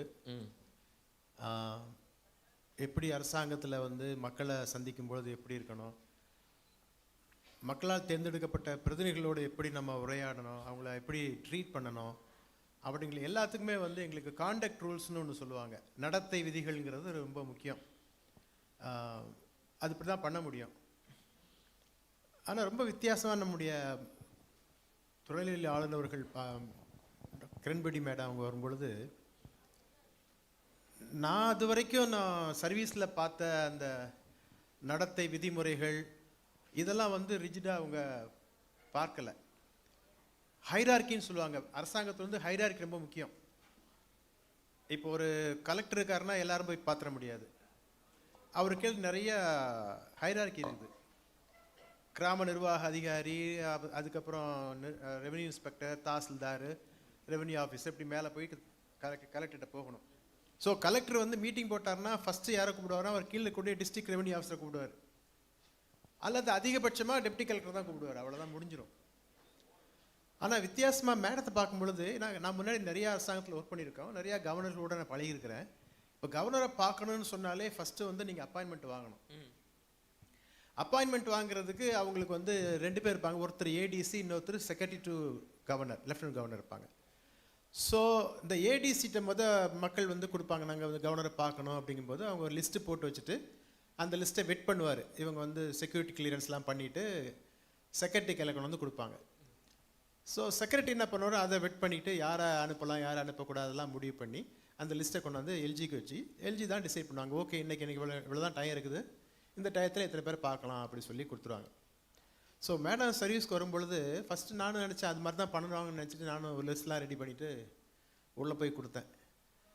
மேடம் கேட்டாங்க, இவ்வளோ தான் வந்தாங்களான்னு கேட்டாங்க. இல்லை மேடம், நிறைய இருக்குதுங்க. எதுக்கு லிஸ்ட்லாம் கொடுக்குறீங்க, எல்லாரையும் வர சொல்லுங்கள் அப்படின்னாங்க. அது புரியல எனக்கு, எப்படி எல்லாத்தையும் வர சொல்கிறாங்க அப்படின்னு தெரியல. Simply she thrown open the Raj Nivas. Raj Nivas கதவை அன்னைக்கு திறந்து விட்டாங்க. 5 வருஷமாக கதவை போட்டவே இல்லை. யார் வேணாலும் எப்போ வேணாலும் பார்க்கலாம். அந்த மாதிரி ஓப்பன்னஸை அவங்க கொண்டாந்தாங்க. ஹைரார்கியை பிரேக் பண்ணாங்க. இப்போ வந்து ஒரு ஃபர்ஸ்ட் லோக் நிவாஸா மாற்றினது மேடம் தான். லோக் நிவாஸா மாற்றினாங்க. அது மாத்திரம் இல்லை, அரசாங்கத்தினுடைய ஸ்ட்ரக்சரை மாற்றினாங்க. எப்படின்னு கேட்டிங்கன்னா, நான் சொன்னது போல் இப்போ வந்து ஒரு திட்டத்தை பற்றி பேசணும் அப்படின்னா கூப்பிட்றது அந்த மூத்த அதிகாரி, செயலர் அளவில் இருக்கவங்கள தான் கூப்பிட்டு பேசுவாங்க. கவர்னருங்கும் பொழுது மேக்ஸிமம் மினிஸ்டர்ஸ் அல்லது செக்ரட்டரி அவங்களால தான் பேச்சுவார்த்தை நடக்கும். ஆனால் மேடம் என்ன பண்ணுவாங்கன்னா, இப்போ உதாரணமாக ஒரு அக்ரிகல்ச்சர் டிபார்ட்மெண்ட் சம்மந்தமாக விவசாயத்துறையை பற்றி பேசணும் அப்படின்னா விவசாயத்துறையினுடைய செயலர், இயக்குனர், துணை இயக்குனர், அக்ரிகல்ச்சர் ஆஃபீஸர், டெமான்ஸ்ட்ரேஷன் அசிஸ்டண்ட் வரைக்கும் கீழே வரைக்கும் யார் வேணாலும் வந்து பேசலாம் அவங்ககிட்ட. அந்த மாதிரி ஒரு ஓப்பன்னஸ் ஹைரார்கியை உடைச்சிட்டாங்க. அவங்க நேரடியாக மக்களை பார்க்கும் பொழுதும் அந்த மாதிரி ஒரு பெரிய மாற்றம் வந்து நான் என்னுடைய சர்வீஸில் அதை நான் கண்டுபிடிச்சேன். 5 வருஷத்தில் வந்து அவங்க கவர்மெண்ட் வந்து எப்படி ஒர்க் பண்ணலாம், ஹைரார்கி தான் ஒர்க் பண்ணுங்கிற அவசியம் இல்லை, மக்களோட நேரடியாக சந்திக்கலாம், ஒரு வெளிப்படையாக வேலை பார்க்கலாங்கிறத அவங்க கொண்டாந்தாங்க. Thank you very much as one of the inspirations from you, ma'am. For all people who are the students in front of this, you are a very big inspiration, madam. Please give applause to ma'am.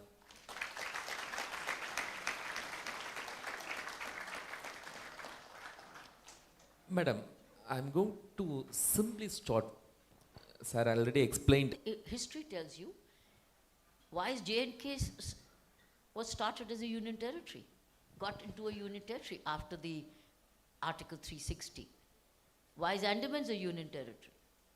Why is Ladakh a union territory? Why is Chandigarh a union territory?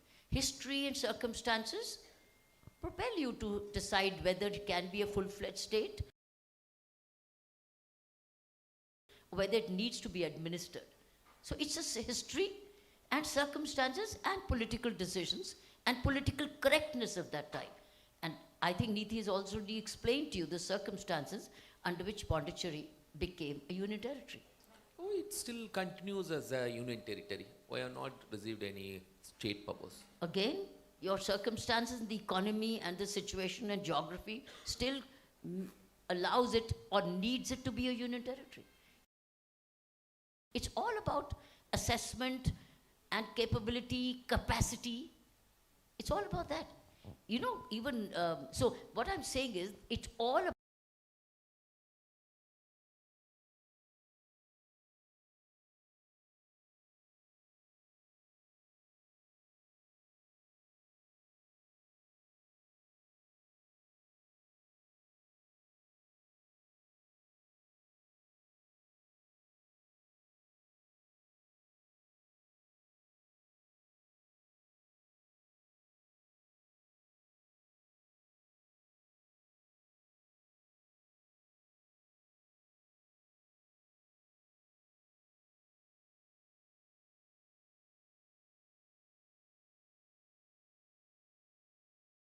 about, the economy of a situation, the job. Pondicherry, it's not get the state power, still be a union territory.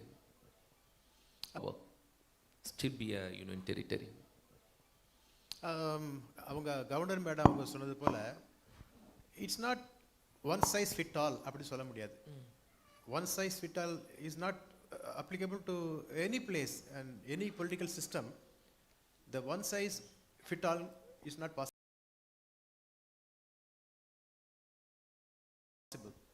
So madam சொன்னது போல பொருளாதார ரீதியாகவும் வரலாற்று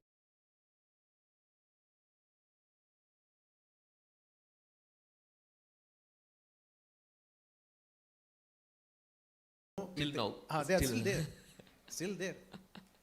And Government of India has given a solemn assurance to the erstwhile colonizers and made into an agreement.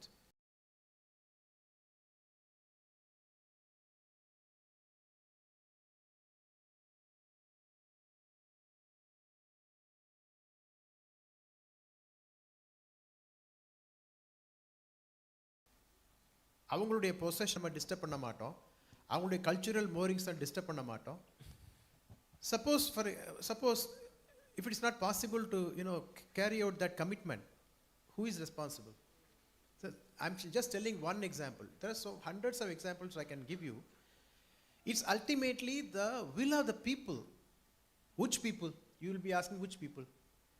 It is 140 crore people have to decide. What is the status of Pondicherry has to be decided by 140 crore people of India. They have to Not decide. only by the Pondicherry people. Pondicherry people.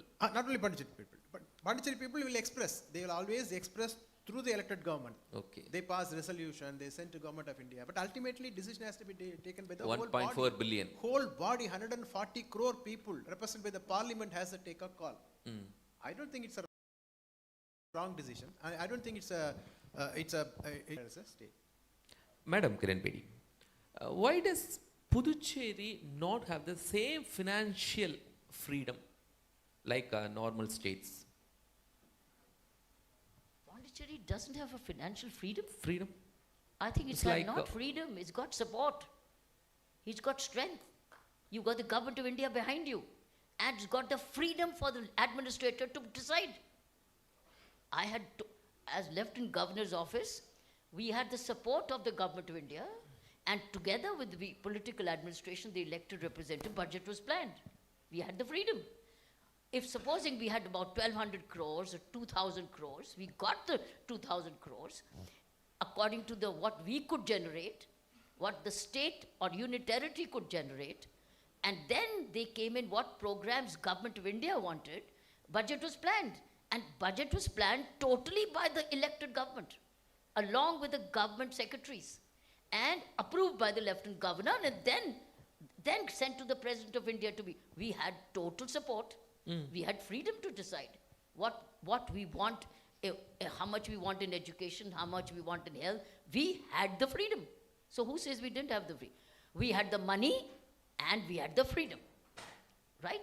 Once we had the freedom, we could do the allocations, and the budget was cleared by the Assembly, and thereafter it went for approval to the President of India. We had the freedom. I think we need to know that once the Pondicherry gets the budget, it has total freedom to be honest or not honest. That's a freedom. We have the freedom to be honest 100%, to be dishonest, we don't have. Then we get caught somewhere. The Government of India will step in and look at it. So the Pondicherry budget has total freedom to be honest. And it has the freedom to ask for more. And not that we were not asking for more. We were asking for more, and we were getting it. Because we could convince, or the Government of India and the political administration could convince, the bureaucrats could convince. So the Government of India, I find, is exceedingly supportive and strengthens Puducherry as a union territory all the time. Devanith, sir. Madam is saying it's not only a freedom, it's a very support. We are getting very big support from center. Is it okay? It's a support or freedom? What we need? you cannot see Pondicherry in isolation. Pondicherry வந்து தனியா ஒரு என்டிட்டியா எடுத்துட்டு நம்ம பார்க்க முடியாது. Pondicherry is a part and parcel of India. So நம்முடைய வளர்ச்சிங்கிறது பக்கத்தில் இருக்கக்கூடிய மாநிலங்கள் வளர்ச்சியை நம்மளை பாதிக்கும். இப்போ டூரிஸ்ட் நமக்கு டெவலப் ஆகுதுன்னு சொன்னால் பக்கத்துலேருந்து நிறைய வராங்க. பாண்டிச்சேரியில் வரக்கூடிய டூரிஸ்டில் வந்து 70 to 80% of the population they are coming from across the states. So அந்த ஸ்டேட்ஸ் வளர்ச்சி ஆகும்போது நம்முடைய வளர்ச்சியும் வரதான் செய்யுது. So we also depending, it's a coexistent. அப்போ வளர்ச்சின்னு சொல்லும்போது ஐசோலேஷனில் பார்க்க முடியாது. நிறைய இடத்துல நம்ம நல்லா பண்ணிகிட்டு இருக்கோம். ஏன்னா நான் ப்ரெசன்டேஷனில் சொன்னது போல் we are doing much better in education sector, health sector. We are doing best, we are doing well. But the question is generation of employment. இப்போ நிறையா தொழிற்சாலைகள் வரணும், ஐடி இண்டஸ்ட்ரீஸ் நிறையா வரணும். ஸோ அதுக்கு நம்ம முயற்சி எடுத்து போகும் பொழுது இன்ஃப்ராஸ்ட்ரக்சர் டெவலப் பண்ணி ஆகணும். அதுக்குரிய ஒரு ஈகோசிஸ்டத்தை நம்ம கொண்டாடணும். அது கொண்டாடுறதுக்குரிய ரிசோர்ஸஸை நம்ம கவர்மெண்ட் ஆஃப் இந்தியாவில் கேட்கலாம், மத்திய அரசாங்கத்தில் கேட்டு அதை வாங்கி செய்யலாம். அதுக்கு அவங்க ரெடியாக இருக்கிறாங்க, நிறையா ஃபண்ட்ஸ் கொடுக்குறாங்க, ஃபண்ட்ஸ் கொடுக்காம இல்லை. இப்போ நான் சொன்னது போல் ஒரு 40% பட்ஜெட் வந்து மத்திய அரசாங்கத்து மூலமாக தான் வருது. 25% ஃப்ரீயாக கொடுத்துறாங்க, அது கிராண்டாக கொடுத்துறாங்க. இன்னொரு 15% என்ன பண்ணுறாங்கன்னா லோன் எடுக்கிறதுக்கு நம்ம ஹெல்ப் பண்ணுறாங்க. ஸோ இட்ஸ் நம்மளுடைய விருப்பத்தை வந்து எலெக்டட் ரெப்ரசன்டேட்டிவ் மூலமாக நம்ம டிராஃப்ட் பில் ப்ரிப்பேர் பண்ணி மத்திய அரசாங்கத்துக்கு அனுப்புகிறோம். டிராஃப்ட் பட்ஜெட் போடுறோம். டிராஃப்ட் பட்ஜெட் போட்டு ஒவ்வொரு டிபார்ட்மெண்ட்டுக்கு என்னென்ன அலோகேஷன் வேணுங்கிறத நம்முடைய விருப்பத்தை டிராஃப்ட் பட்ஜெட்டாக கவுன்சில் ஆஃப் மினிஸ்டர்ஸ் ரெக்கமெண்ட் பண்ணி கவர்னர் மூலமாக மத்திய அரசாங்கத்துக்கு போகுது. மத்திய அரசாங்கத்தை பார்த்துட்டு அதுக்கு சப்போர்ட் பண்ணுற அளவுக்கு பணம் அவங்க கொடுக்குறாங்க. பணம் கொடுத்து அப்ரூவல் கொடுத்தா பிறகு தான் வந்து ministry of home affairs, ministry of finance எல்லாம் அப்ரூவ் பண்ணி அதுக்கப்புறம் தான் பட்ஜெட் நம்ம தாக்கல் பண்றோம். Sufficient fund from central government? Yes. I don't think that we are not getting money. We are getting adequate money. We got enough. Whenever we asked, if we needed it, we got it. Okay. You just have to justify. It's not a wasteful as madam is saying, the question is whether it is justifiable. Justified. Justifiable is a question. For And example, also Niti, government will also ask, okay, we giving you this. What are you doing? They will ask you, what can you do better in generating your own resources? Can you do better? Tell us in what areas you will do better. We will do better in the following areas. You do that, we give you that. So during our time, I can only talk about 9. We got what we asked for, but also we were directed, you could generate more in the following areas. Go ahead and generate. Or you could even save here. So we were guided by, but Pondicherry's interest was always supermost. People of Pondicherry's interest was supermost. Madam Kiran Bedi, is it possible to create a own finance in Pondicherry? Is it possible? Yes, it is. It is. When every youth becomes an earning youth, every youth contributes more and more to GST, every youth goes about good employment, every youth builds the economy, and it's not much. You are only just 14, 15, 18 lakhs. 18 lakhs out of the youth, maybe 10 lakhs, maybe. Every youth when becomes an employment generator, every youth in Pondicherry will be very rich, and you will one day tell union government, we will contribute to the government of India, not we. Need not any support from central So government. instead of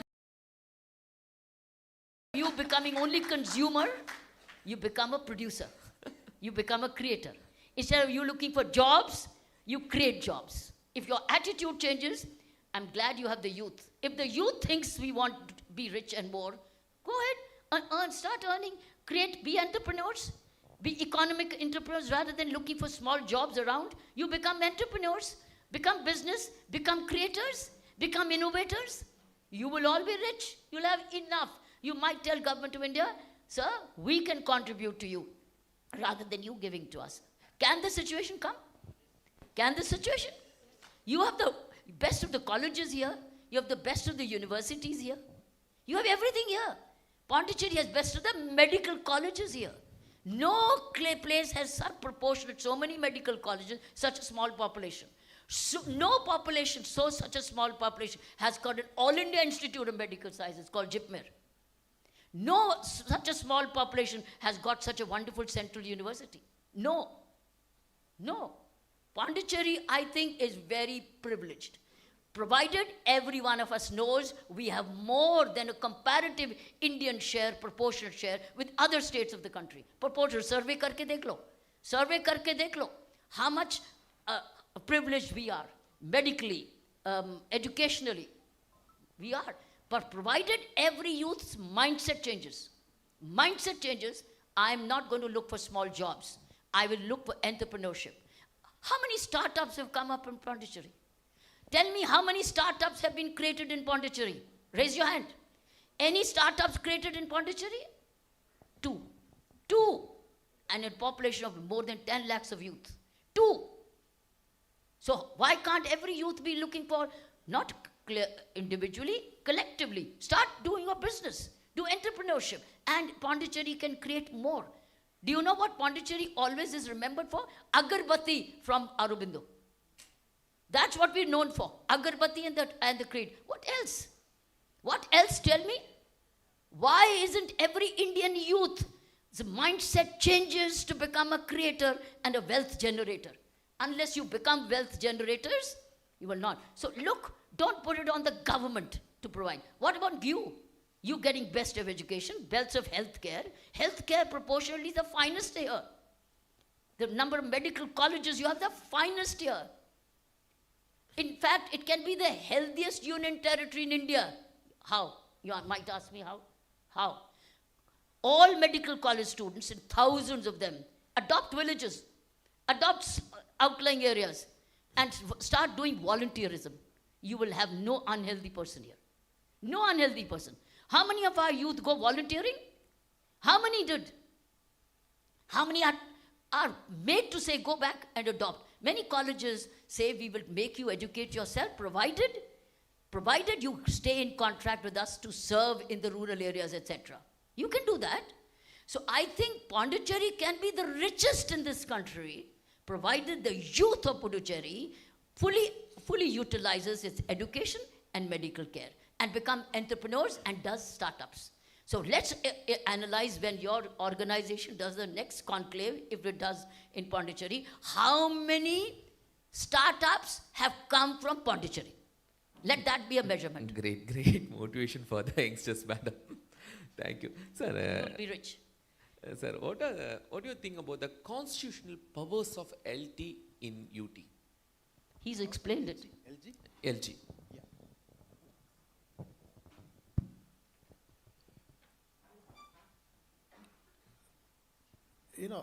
நான் ஏற்கனவே சொன்னது போல் lieutenant governor position வந்து பாண்டிச்சேரியில் வந்து ஒரு unique position. இது வந்து எந்த ஸ்டேட்லேயும் இல்லை, எந்த யூனியன் டெரிட்டரிலையும் இல்லை. பாண்டிச்சேரி மட்டும் unique. Even in Delhi among the 7 union territories. நம்ம யூனியன் டெரிட்டரி வந்து ஒரு யூனிக் பொசிஷனில் லெஃப்டினன்ட் கவர்னர் ஆஃபீஸ் இருக்குது. எப்படின்னா நான் ஏற்கனவே சொன்னது போல பாராளுமன்றத்தில் ஒரு சட்டம் இயற்றி தான் வந்து பாண்டிச்சேரிக்காக ஒரு அசம்பிளி வேணும்னு சொல்லி சட்டத்தை 1963 கொண்டாந்தாங்க. அந்த சட்டத்தின் கீழே வந்து லெஜிஸ்லேட்டிவ் அசம்பிளி இருக்குது. அசம்பிளி மூலமாக மக்களால் தேர்ந்தெடுக்கப்பட்ட முதலமைச்சரும் அமைச்சர்களும் பொறுப்புக்கு வராங்க. அவங்க சட்டத்தை ஏற்றக்கூடிய உரிமை அவங்களுக்கு அந்த பவர் கொடுத்துருக்குறாங்க. அசம்பிளியில் வச்சு லா பாஸ் பண்ணலாம், அதுபோல் நிர்வாகம் பண்ணலாம், அத்தனையும் நிர்வாகம் பண்ணிக்கலாம். டிஃபரன்ஸ் என்ன அப்படின்னா, இப்போ மற்ற ஸ்டேட்டில் என்ன ஆகும்னா அரசாங்கம் எடுக்கக்கூடிய முடிவு வந்து அமைச்சர் லெவல்லையும் முதலமைச்சர் லெவல்லையும் முடிஞ்சிடும். ஆனால் புதுச்சேரியில் வந்து டிஃப்ரென்ஸ் என்ன அப்படின்னா, அது லெஃப்டினன்ட் கவர்னருடைய பார்வைக்கு போகணும். இப்போ ஒரு கவுன்சில் ஆஃப் மினிஸ்டர் டிசிஷன் எடுத்துறாங்கன்னா அது வந்து லெஃப்டினன்ட் கவர்னருடைய பார்வைக்கு வச்சு அவங்க அதை அக்செப்ட் பண்ணி ஆகணும். அக்செப்ட் பண்ணாமல் அவங்களுக்கு மாற்று கருத்து இருந்தால் மாற்று கருத்தை மத்திய அரசாங்கத்துக்கு தெரியப்படுத்தி அந்த கருத்து வேறுபாடுகளை களைந்து ஒரு முடிவுக்கு வர வேண்டியது மத்திய அரசாங்கத்தினுடைய ஒரு கடமையாக மாறிடுது. அது ஸ்டேட்ஸில் இருக்காது, பாண்டிச்சேரியில் மட்டும்தான் அது இருக்குது. கவர்னரை பொறுத்த மாநிலத்தினுடைய கவர்னரை பொறுத்த மட்டும் கவுன்சில் ஆஃப் மினிஸ்டர்ஸ் அந்த மத்திய அந்த அமைச்சரவை முன்ன முடிவெடுக்கிறாங்களோ அது வந்து கவர்னரை கட்டுப்படுத்தும், ஏடு அட்வைஸில் கட்டுப்படுத்தும். ஆனால் இங்கே கட்டுப்படுத்தாதுன்னு சொன்னால் இவங்க டிஃபரன்ஸை கொண்டு வரலாம். சப்போஸ் ஏற்றுக்குவாங்க. 90 இன்ஃபேக்ட் மேடத்தினுடைய பீரியடில் பார்த்தீங்கன்னா 98% of the decisions were accepted by governor. Council of ministers எடுத்த முடிவுகளில் 95லேருந்து 98% முடிவுகளை கவர்னர் அக்செப்ட் பண்ணிட்டாங்க. டிஃபரன்ஸ் வந்தது ஒரு 3% இருக்கலாம் வச்சுக்கோங்களேன், 2-3% இருக்கும். அந்த டிஃபரன்ஸை வந்து அவங்க வந்து ஃபோர்ஸ் பண்ண முடியாது, லெஃப்டினன்ட் கவர்னர் ஃபோர்ஸ் பண்ண முடியாது. அவங்க மத்திய அரசாங்கம் தெரிவிக்கணும். பிகாஸ் அவங்க வந்து she is representing central government. The lieutenant governor representing central government. Because it's being a territory of the union. அதனால் அவங்களுக்கு போகுது அந்த டிசிஷனை அவங்க படித்து பார்த்துட்டு அவங்க சில என்ன சொல்கிறாங்களா, இல்லை கவுன்சில் ஆஃப் மினிஸ்டர் சொல்கிறது தான் கரெக்டு, அதை நடைமுறைப்படுத்துங்கன்னு சொல்லி டைரக்ஷன் கொடுக்கலாம் எல்ஜிக்கு. அல்ல அவங்க என்ன சொல்லலாம்னா கவுன்சில் ஆஃப் மினிஸ்டர்ஸுக்கு இல்லை எல்ஜி சொல்கிறது தான் கரெக்டு, அது செய்யுங்கன்னு அவங்க டைரக்ஷன் கொடுக்கலாம். ஏன் அப்படின்னா இந்த கவர்னரையும் சீஃப் மினிஸ்டரையும் மினிஸ்டர்ஸையும் நியமிக்கிறது president of India, central government. ஸ்டேட்டில் அப்படி இல்லை. ஸ்டேட்டில் வந்து மெஜாரிட்டியை பார்த்து கவர்னர் தான் சீஃப் மினிஸ்டர் அப்பாயின்ட் பண்ணுறாரு. சிஎம்முடைய ரெக்கமெண்டேஷன் படி மந்திரியை அப்பாயின்ட் பண்ணுறாங்க, அது கவர்னர் தான் என்ன செய்கிறாரு, அப்பாயின்ட் பண்ணுறாரு. So governor is appointing authority for chief minister and ministers. ஆனால் பாண்டிச்சேரியில் லெஃப்டினன்ட் கவர்னரையும் பிரசிடென்ட் தான் அப்பாயின்ட் பண்ணுறாரு, சீஃப் மினிஸ்டரையும் கவர்னர் பிரசிடென்ட் தான் அப்பாயின்ட் பண்ணுறாரு. அண்ட் கவுன்சில் ஆஃப் மினிஸ்டரில் கூடிய அத்தனை அமைச்சர்களையும் பதவிக்கு கொண்டு வர்றது பிரசிடென்ட் ஆஃப் இந்தியா. ஆகையினால அவங்களுக்குள்ள வேற்றுமை வரும்பொழுது தீர்த்து வைக்கிறது யாருன்னு கேட்டால் பிரசிடென்ட் ஆஃப் இந்தியா தான். அதுக்காக தான் அங்கே டிஃபரன்ஸ் ஆஃப் ஒப்பீனியனுக்கு போகுது. ஸோ இது வந்து கான்ஸ்டியூஷனில் நமக்கு கொடுக்கப்பட்ட அந்த பார்லிமெண்ட் லாவில் கொடுக்கப்பட்ட ஒரு வித்தியாசம். Okay madam Kiran Bedi ma'am, in your period, in your tenure, there's a lot of contradiction between the elected government and LG that you feel there's a maximum. Shall I respond? No, நான் ஏற்கனவே சொன்னது போல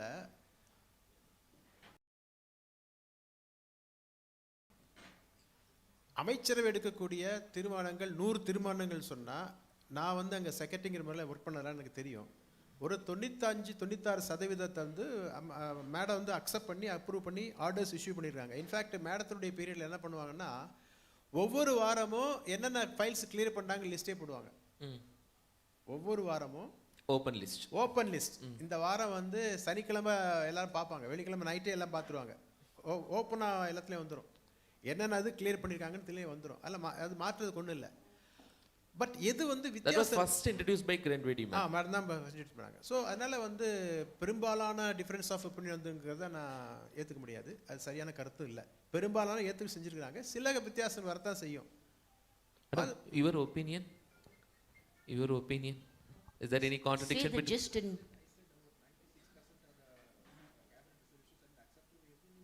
Absolutely. We certainly respect that the elected representatives are representing the people. So they are the people's opinion. We would hear them. It will come on the file. They may not come and explain personally, but it came through the files. We read the files. We almost agreed wherever the note was good. We agreed. And where we had a better opinion or a different opinion or a different perception, we put it on record. And then it was for the secretariat finally to execute it. See, the point here is Lieutenant Governor's office is here to protect the interests of everybody in Pondicherry. Because the Lieutenant Governor is not an elected position. Understand that. And it does not belong to any particular, it's a non-partisan administrator position. And that position, once respected as a non-partisan administrative position, and somebody who is in charge of the consolidated fund of Puducherry, and who enjoys no immunity, you have only one choice, is to continue to administer honestly, financially, ethically. That's the duty of the administrator. And when the larger interest of this is taken, if the opinion which is coming is honest, good for Pondicherry, approved, go ahead.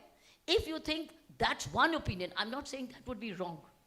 That's one perception. We have another perception, and if there's a difference of opinion, we would send it to the president. Again, why do we send it? Because we want a still better opinion, if we can. But understand the lieutenant governor's position, according to this law, is an administer.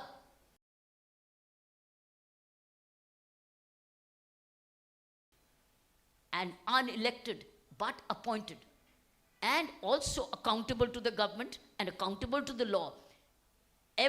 Almost many of our decisions which we took, do you know what? They were challenged in the courts. Sometimes the elected representatives would take it to the High Court. But most of the time they went.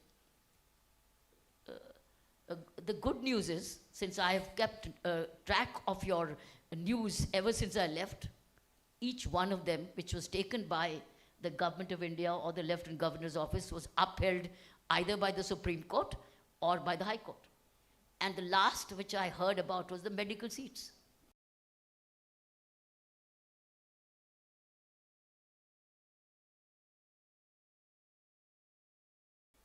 Many medical graduates got their and I contact with the media friends of mine here, and I keep getting information, and I tweet them sometimes. So what I'm saying is, what our decision, no, not our. Lieutenant Governor is a non-political administrator, non-partisan, here to protect the interests of the people. Now, remember, how one performs or the other, no two people are the same. I'm not saying he or she is better. Everybody comes with their own perceptions and own value systems. So that's it. But at that time when we did it, it was in the larger, even if there was a difference of opinion, opinion was in the larger interest only of the people of Pondicherry. That's all. And that's the duty of the Lieutenant Governor. The open question, at your tenure, the Congress-led Narayanasamy government in the rule. Day to day in newspaper and in medias, there is a very big contradiction between Kiran Bedi and Narayanasamy, and Kiran Bedi ma'am is not allowed for any schemes. You hear, what's the problem with Congress government in that days? Oh, thank you for this question. Since Mr. Narayanasamy is not in this audience, I have no comments to offer. But I am not just asking about Mr. Narayanasamy, sir, but the government. But that government, there is day to day in newspapers, I read out, my reporter said, there is a very big contradiction. The governor is not giving permission for the schemes. She's not allocating any money. She's not give approval for any bills. That's why Pondicherry is be like this. As I said, the overall interest of an administrator, if he or she is worth it, will only take a decision which is in the largest good of the people of Puducherry.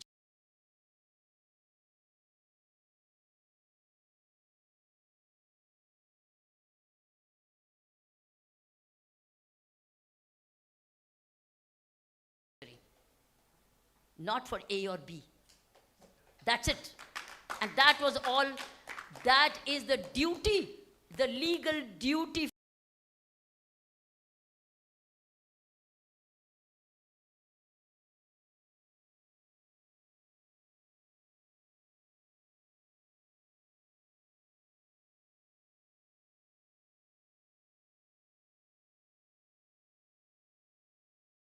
Friends, it's a legal duty of the administrator, of Lieutenant Governor, to only. One thing, ma'am. How should an elected government and a Lieutenant Governor work together effectively? Is any ideas for this government? Your first part I've understood, not the second part. How should an elected government and LG work together effectively? It all depends on the intentions of both. What are the priorities of both? That's all. If the priorities clashing and hurting the interest of the people, then the administrator is duty bound under the law to protect. But if there's no clash, you continue work together. But if the LG is wrong, the LG is accountable to the Government of India. Simple. And if politicians are wrong, they're accountable to the voter. As simple as that. Madam, you are very right, madam. And media writes both sides. The reporters And are it there. leaves people to read. So the media was reporting both sides. One day it was this, the other day was this. It was this, one day was this. We loved reading both. It was very entertaining. And you know what? I preserved every clipping of theirs. I can prove myself. Madam, reporters are your friends, The ma'am. book is based on that, the book covenant. Show this book. Show this book. Show.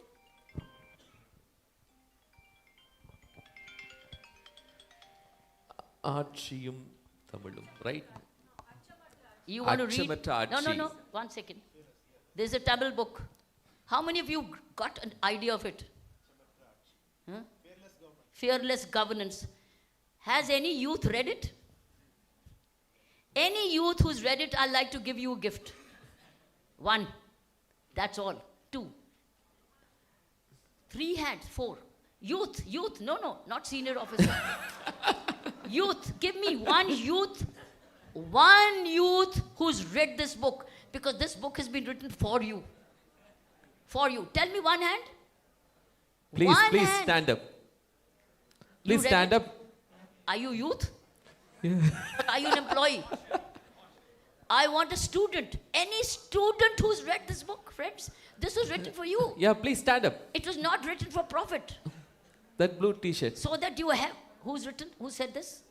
Just imagine, in a house of 200, one boy has read it. Any girl read it? Any girl who's read, very good.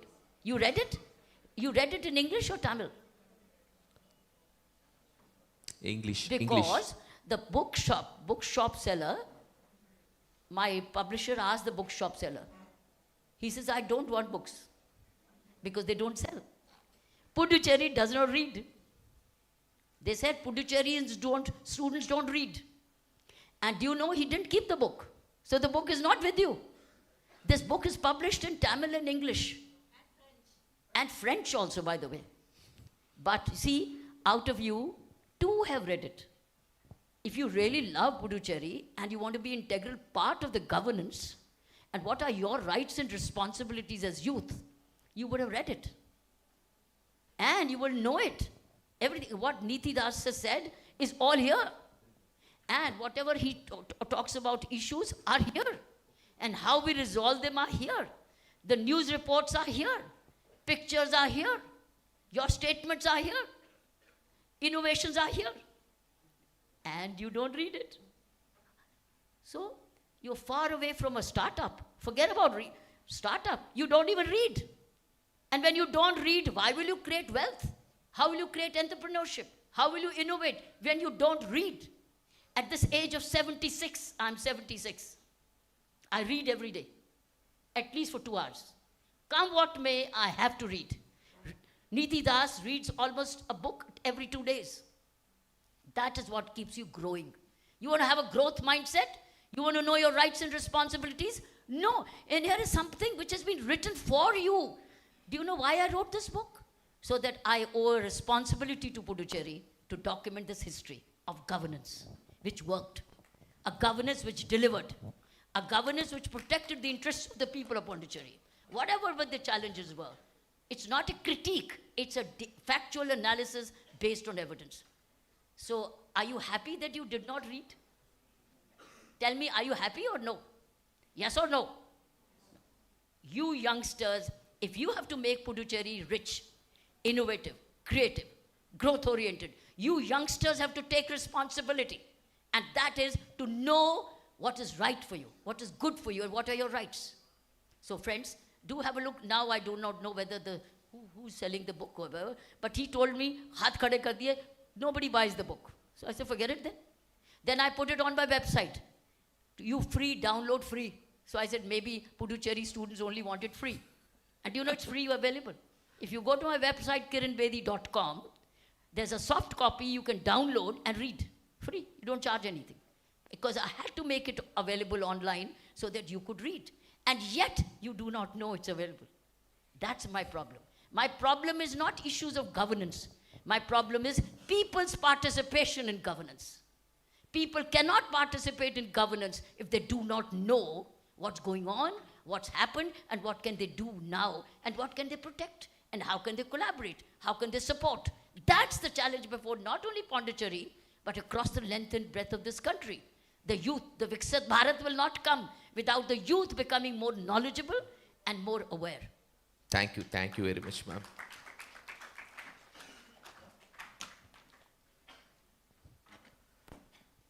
Madam, additional to this question, ma'am, what are the consequences of constant friction between elected government and LG, who ultimately bear the cost of governance conflict?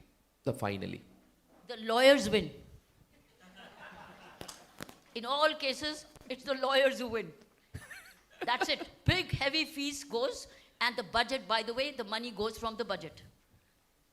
From the same budget. So the conflict only leads you to lawyers, and lawyers charge a very good fee, very big fee, and that money is also paid from the budget. So in our case, all cases went to the Supreme Court and the High Court, and the fees was paid by the budget. And the budget came from Government of India. Period. So Government of India helped us pay the lawyers and get you the judgment which was in your interest, people's interest. Devaneethi sir, நீங்க என்ன நினைக்கிறீங்க? ரெண்டு பேருக்கு இடையில ஒரு மோதல் இருந்துட்டு இருக்கும்போது எண்ட்ல யார் பாதிக்கப்படும்? The bureaucrats are caught in the wedge. அரசாங்கத்தில் வேலை பார்க்குற அதிகாரிகள் வந்து இந்த ரெண்டு பேர்ட்டு நடுவில் மாட்டிக்குவாங்க. ஏன்னா ஒன் சைடு வந்து கவுன்சில் ஆஃப் மினிஸ்டர்ஸ்க்கு அவங்க ரெஸ்பான்சிபிள், அவங்க வந்து ஃபைல் போட்டு அவங்க மூலமாக போகணும். Ultimately governor has to approve this. So difference of opinion வரும்பொழுது அரசாங்கத்தில் வேலை பார்க்கக்கூடிய அதிகாரிகளுக்கு பெரிய சேலஞ்சாக இருக்கும். ஏன்னா அவங்க வந்து கன்வின்ஸ் ஆகி லெஃப்டினன்ட் கவர்னருடைய வியூஸை வந்து மினிஸ்டர்கிட்ட சொல்லணும், மினிஸ்டர்ஸ் வியூட்ட எல்ஜிட்ட சொல்லணும், காம்ப்ரமைஸ் பண்ணி ரெண்டு பேருக்கும் அந்த ஒரு பேலன்ஸ் பண்ணி கொண்டு போகுங்கிறது ஒரு பெரிய சேலஞ்சாக அந்த பீரியடில் இருந்துச்சு. இல்லை எப்பயுமே உண்டு, எப்பயுமே அரசாங்கத்தில் வந்து டிஃபரன்ஸ் வர்றது இயற்கை தான். அது வந்து I'm not talking about politics, but ஜென்ரலாகவே அரசாங்கத்தில் வந்து டிஃபரன்ஸ் ஆஃப் ஒப்பீனியன் வரத்தான் செய்யும். அப்போ அதிகாரிகளுக்கு வந்து அதை ஒரு மெச்சூரிட்டி வரணும், அவங்க நல்லா புரிஞ்சுக்கிட்டு ரெண்டு பேருக்கையும் பேசி அதை ஒரு லைனில் கொண்டு போக வேண்டியது அவங்களுடைய பொறுப்பு. அது. Thank you madam. Why does Puducherry depends heavily on central government fund, ma'am? Union government fund. Then who will it depend on then? If it doesn't depend on Government of India, who? French government? It has to be, and they are legally committed. As Neeti explained to you, the law, in the inception, central government is committed to continue to support us. They will continue to support because they created this union territory. We are their baby. Pondicherry is their child. Most beautiful child of this part of the country, and it's their child. And they have to keep us look beautiful. I keep hearing more and more schemes being announced by the government and the centrally sponsored schemes by the Government of India. And it delights me completely where they're talking about now a double carriage, roadways, etc., etc. I feel so good because Pondicherry needs it. And where is the funding going to come from? Government of India. Okay, ma'am. What role do centrally sponsored schemes play a vital role? What development by the central government schemes? Without them, many things may not have happened. Many things. Education. Neeti, you can. Sir. மத்திய அரசாங்கத்தில் வரக்கூடிய திட்டங்கள் வந்து centrally sponsored ஸ்கீம்ஸ்னு ஒன்று இருக்குது. இல்லை, அதனால பாண்டிச்சேரியில் என்ன வளர்ச்சி இருக்கு? ரெண்டு இருக்குது. ஒன்று சென்ட்ரலி ஸ்பான்சர்ட் ஸ்கீம் இருக்குது, சென்ட்ரல் செக்டார் ஸ்கீம் அப்படின்றது ரெண்டு இருக்குது. ஸோ ரெண்டு ஸ்கீமில் இருந்தும் நம்முடைய பாண்டிச்சேரி மாநிலத்துக்கு மத்திய அரசாங்கம் கொடுக்குறாங்க. எல்லா துறைகளுக்கும் வருது. நீங்கள் அரசாங்கத்தில் இருக்கக்கூடிய துறைகள் கல்வித்துறையாக இருக்கலாம், காவல்துறையாக இருக்கலாம், இது ஹெல்த் டிபார்ட்மெண்ட்டாக இருக்கலாம். எல்லா டிபார்ட்மெண்ட்லேயும் வந்து இந்த ரெண்டு காம்பனண்ட்டும் இருக்கும், கட்டாயம் இருக்கும். Centrally sponsored scheme, central sector scheme. அந்த ரெண்டு ஸ்கீம்லேருந்து நமக்கு ஃபண்ட்ஸ் வருது, நிறைய கொடுக்குறாங்க, கவர்மெண்ட் ஆஃப் இந்தியா தராங்க. ஸோ அது வந்து part of the budget. Government of India approve பண்ணும் பொழுது டிபார்ட்மெண்ட் வைஸாக இப்போ வந்து பேசுவோம். இப்போ வந்து நிதி ஆயோக் இருக்குது, நிதி ஆயோக்கில் போய் மூத்த அதிகாரிகள்லாம் போய் பார்ப்பாங்க. அந்த பட்ஜெட் போடுறதுக்கு முன்னாடியே மூத்த அதிகாரிகள் போய் மத்திய அரசாங்கத்தினுடைய அனைத்து துறைகளையும் உட்கார்ந்து பேசி பாண்டிச்சேரியில் என்னென்ன திட்டங்கள் இருக்குது, என்ன சப்போர்ட் வேணுங்கிறதெல்லாம் பேசி அவங்க அதை அப்ரூவ் பண்ணி அப்புறம் தான் டிராஃப்ட் பட்ஜெட்டே போடுறாங்க. அதனால் நம்முடைய பிளானிங் ப்ராசஸில் வந்து சென்ட்ரல் கவர்மெண்ட் இருக்குது. அவங்களுடைய ஒத்துழைப்பு இல்லாமல், அவங்களுடைய ஆதரவு இல்லாமல் நம்ம எதுவும் செஞ்சிருக்க முடியாது. எல்லா துறையிலையும் இருக்குது. நம்ம மேடம், புதுச்சேரி கவர்மெண்ட்டுடைய ரெவென்யூ எப்பவுமே அதனுடைய எக்ஸ்பெண்டிச்சரை விடவும் குறைவாக இருக்கே. வருமானம் குறைவாக இருக்கு. வருமானம் பொறுத்த why does the Puducherry revenue less than its annual expenditure? What's your question?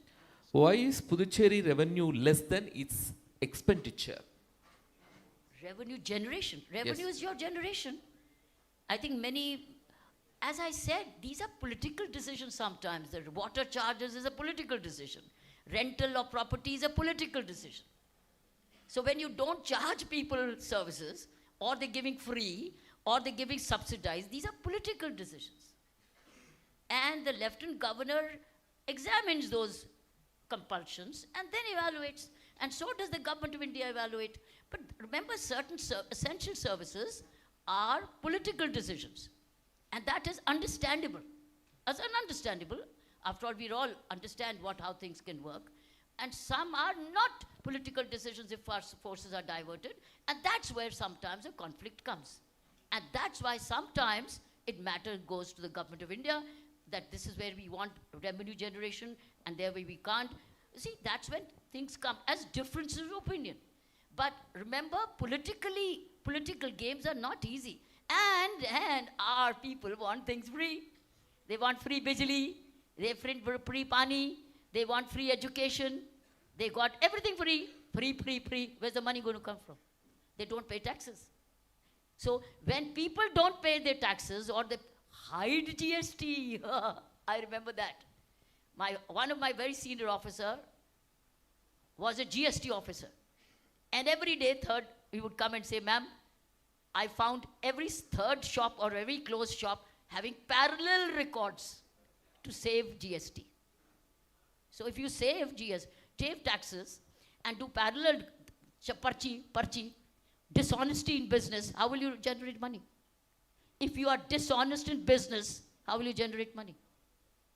So that GST Srinivas, who was with me as also additional secretary, he's no more unfortunate, but a very fine and a very honest officer. And he used to be very anguished. Then, ma'am, what do we do with these kind of certain shops? Certain shops he found very good. No problem. That's what the comparison was. And we tried to get the message across to the business community. Please keep one record and not 2 records and 3 records. But the shop would keep 3 records. And then this is what Srinivas would detect and find out. So question is, you want things were free, subsidized free, parallel records to hide GST and taxes. How will you generate revenue? So naturally there will be deficit. So when there's a deficit, that also affects on the performance of the government, that we're not performing as well because we're not generating. But yet, the Government of India doesn't punish us. Yet it provides us because people of Puducherry need to be provided.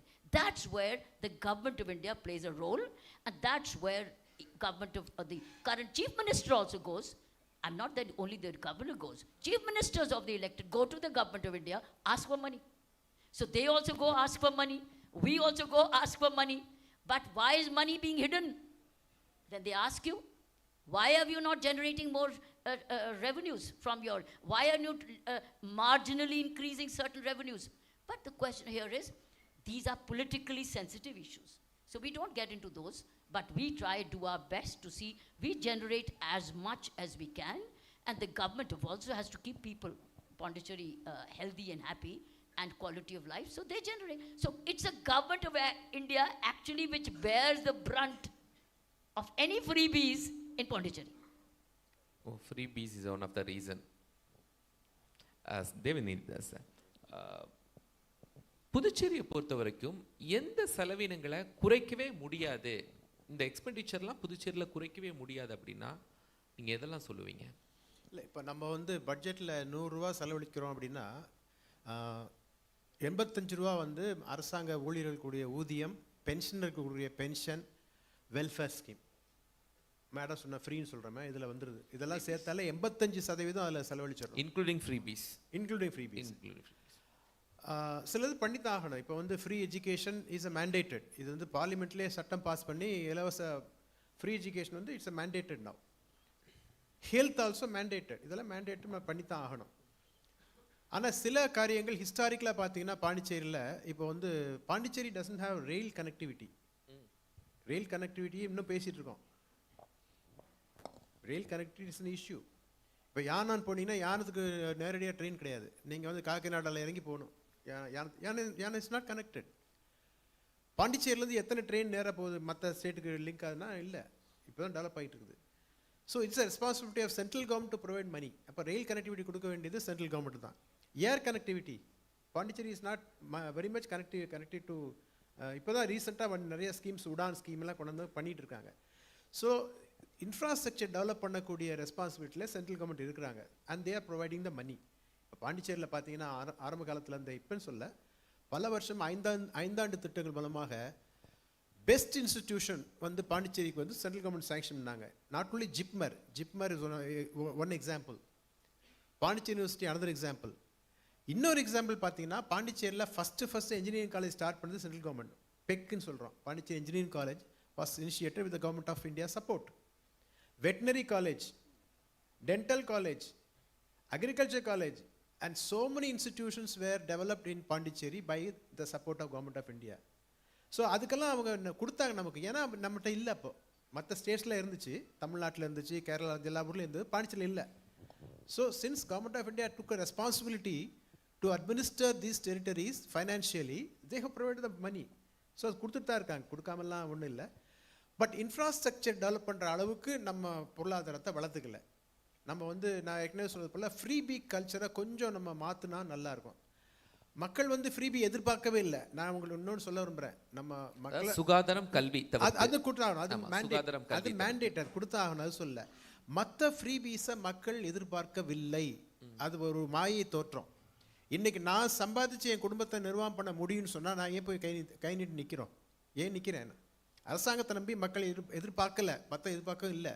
அவங்களுக்கு ஒரு வேலை வாய்ப்பு தானாக சம்பாதித்து தன் குடும்பத்தை நடத்தக்கூடிய ஒரு சூழ்நிலையை உண்டாக்குனீங்கன்னா இந்த இலவசத்தை அவங்க எதிர்பார்க்கவே இல்லை.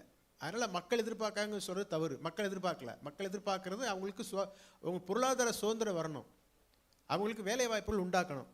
இதை அரசாங்கம் கொஞ்சம் முன்னெடுத்து செஞ்சாங்கன்னா ஒரு பீரியட் ஆஃப் டைம் என்ன பண்ணலாம், இதை வந்து நிறுத்திடலாம். நம்ம வந்து இலவசங்கள் தேவையில்லை, எடுத்துக்க மாட்டாங்க, அவங்களே விட்டுருவாங்க. எக்ஸ்பெண்டிச்சரை கண்ட்ரோல் பண்ணிடலாம், அவங்களே வேணாம்னு சொல்லி விட்டுருவாங்க. அது வாய்ப்பு உண்டாக்கணும் நம்ம. Madam Kiran Bedi, why do union territories regularly present deficit budgets? Deficit budgets. Why would it not have deficit budget when it generates nothing of its own, very little of its own? If you spend more than your salary, your house budget will always be deficit. You will probably buy borrowing money because you're spending more than you're earning. So Puducherry is also like a household. It's a large household. If it does not generate income of its own, but it spends more, it will be deficit. And now question is, where do you fill up the rest? Because you have to feed people, you have to look after them, you have to give them a reasonable quality of life, right? So you will borrow. Now fortunately Government of India continues to give you. Supposing the bank was not there, Reserve Bank was not there for you to give then what would you do? You'd cut out all that, saying, sorry, I can't. But here you say, you don't, because it's government, you say, I don't cut out, I borrow. So government keeps sending money to you, keeps compensating you, but also makes it conditional on performance. That's why most of our last post-COVID budgets, money given by Mrs. Nirmala Sitharaman, became conditional, saying, you do this, we give you this. So that's where certain things were compelled. Performance was being compelled. So that's why I'm saying it's a duty of everybody. Many shopkeepers, I remember going back to business, Srinivasan even detected customers telling the shopkeeper, give us without the receipt. Give us the product so we don't have to pay GST. So both, one was saving one way, the other was saving another way. Where will the money come?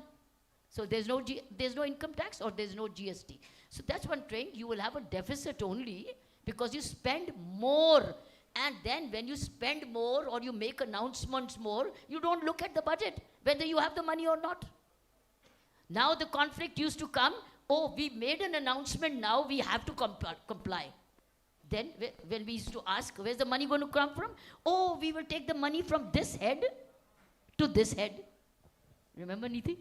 This head to this head, because change of a head needed LG's approval. Now LG has to agree whether health is more important or that is important.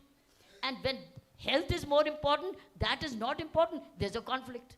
But that say, oh, we made an announcement, but you didn't check with the announcement before making the announcement. Do you have the money? So if you announce without looking at whether you have the money, and then you announce and you have no money, now you write on the file, and the file, when the lieutenant governor sees it, saying, where's the money? Secretaries asked, where's the money? They said, no, we will apportion from this head to this head. It had to come to the LG, because the only LG can change the head. And if the LG does not change the head, LG is a problem.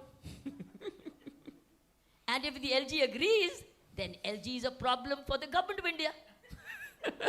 So LG is also a problem. And the government of India can say, why are you approving? We have sent you there. Why are you allowing this change of head? So question is, when meant by law in the budget, changing of head, and the announcements come without the budget. The question is, it also requires some kind of political sagacity. When you make an announcement, either you make a provision saying we will do this, we will raise this little revenue, and now we'll compensate, and we record it on file and take it to the assembly and get it also assembly approved. Because even in the assembly, there's a for and against. There's an opposition also, and there's in power also. So here it is, it's all about financial sagacity, how you want to do. So deficit finance comes out of these areas where announcements are not matching your capacity to generate. And that's where deficit happens. Sir, ஒரு union டெரிட்டரியோட டெவலப்மெண்ட்டுக்காக நம்ம கடன் வாங்க வேண்டியது இருக்கும்ல. So 12:30. You said 12:30? Then it's 12:30. So, okay, last question. Short time, ma'am. ஒரு union கவர்மெண்ட்டை permission வாங்கிட்டு தான் ஒரு யூனியன் டெரிட்டரி கடன் கூட வாங்கணுமா?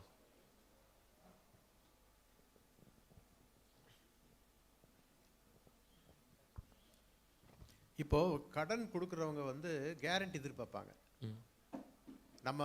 நம்மளே சொந்தமாக கடன் வாங்க போனால் கூட இப்போ கேரண்டி கொடுத்து தான் வாங்குகிறோம், பேங்க்கில் வந்து கேரண்டி கொடுத்து தான் வாங்குகிறோம்.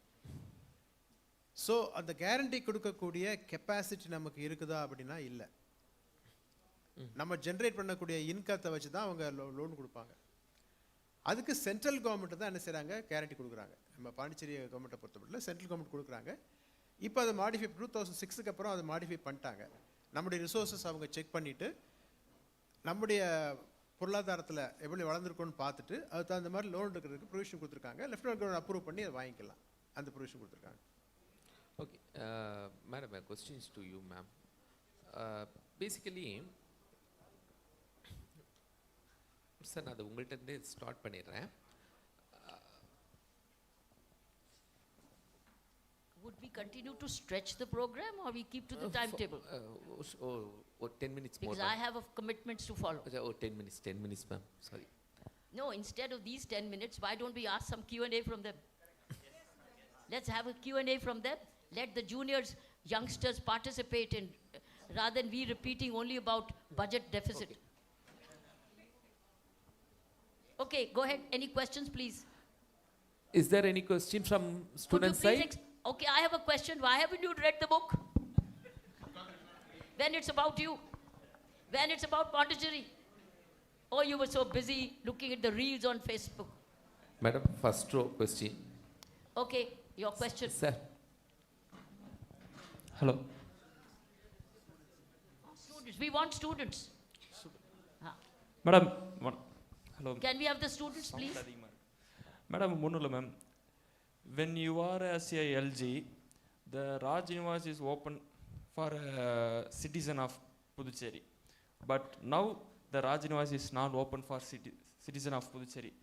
Because I having a own program to implement in Pondicherry. This is my ambition to create a global health and boost the economy of Pondicherry, ma'am. I having one program. APJ Abdul Kalam dream is to plant a tree in India to grow the economy and the eco-friendly also, ma'am. You understand, ma'am? No. Wait. By this program, this project, ma'am. Yeah. தமிழ்ல சொல்லுங்க நீங்க பிரியா. மேமுக்கு Then I'll not understand at all. சொல்லுங்க. I know. Sir ஒன்றும் இல்லை sir. But what's your question? Ma'am sir உங்ககிட்ட sir நம்ம பாண்டிச்சேரியினுடைய ராஜ்நிவாஸ் கதவு வந்து மேம் இருக்கும்போது திறந்து இருந்துச்சு, எனக்கும் தெரியும். ஆனால் இப்போ வந்து நம்மளுடைய கரண்ட்டு கவர்னர் போய் பார்க்கணுன்னா ரொம்ப ஏடிசிலேருந்து அப்படி இப்படின்னு ரொம்ப ப்ராசஸ் இருக்குது சார். 8 முறை லெட்ரு கொடுத்து இது வரைக்கும் என்னால் கவர்னரை பார்க்க முடியல. நம்மளுடைய பாண்டிச்சேரியில் எக்கானமியும் க்ரோத் பண்ணலாம், அதேமாரி எக்கோ ஃப்ரெண்ட்லியாகவும் நம்ம க்ரோத் பண்ணலான்னு சொல்லிட்டு 8 முறை நான் போயிட்டு லெட்ரு கொடுத்துருக்கேன் சார். அப்போ நான் வந்து கிரண்பேடி மேமை நான் இப்போ மிஸ் பண்ணுறேன். ஏன்னா வந்து அவங்க சொன்ன ஒவ்வொரு வார்த்தையுமே வந்து இப்போ வந்து நான் அவங்கள கவர்னராக இல்லைன்னு சொல்லிட்டு நான் மிஸ் பண்ணுறேன். ஏன்னா நம்மளுடைய பாண்டிச்சேரியில் பார்த்தீங்கன்னா Sedarapet We are not here to comment on the present. We are here only talking about the past, please. No. With great respect, please, I'm not here to comment on what is now, because I'm not a witness to the now. No. And I can only comment if I am witnessing now. And we are not here to comment on the past at all. And we have the greatest respect and regards for the current Lieutenant Governor here and the administration, who I have no doubt have the best of the intentions for Pondicherry. திருப்பி உங்களை மாரி ஒரு நீங்களே கவர்னராக வந்தால் இது பண்ணுவீங்களான்னு நான் கேட்குறேன்.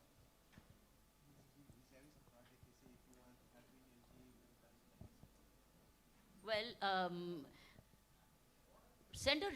send an email to Honorable Lieutenant Governor.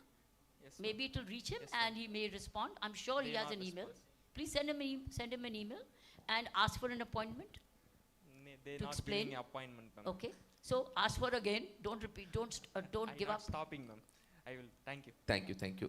So I don't want any questions on the present, because we are not here to comment on the present at all, since I have no idea about the present, friends. So please let me not say any. Two people, one on the present, and secondly of those people who are not present here. That's why if you see, it's full dignity and respect for people. Ma'am, good morning, ma'am. It's a pleasure to meet you. Myself, Kishore Kumar. And my question is, during your tenure as LG, what are the during your tenure as LG, what are the biggest governor hurdles? What are the biggest governor hurdles you faced on that time? What were the biggest hurdles? You faced on that time? I'll give you one of the biggest hurdle. I'll give you the biggest hurdle.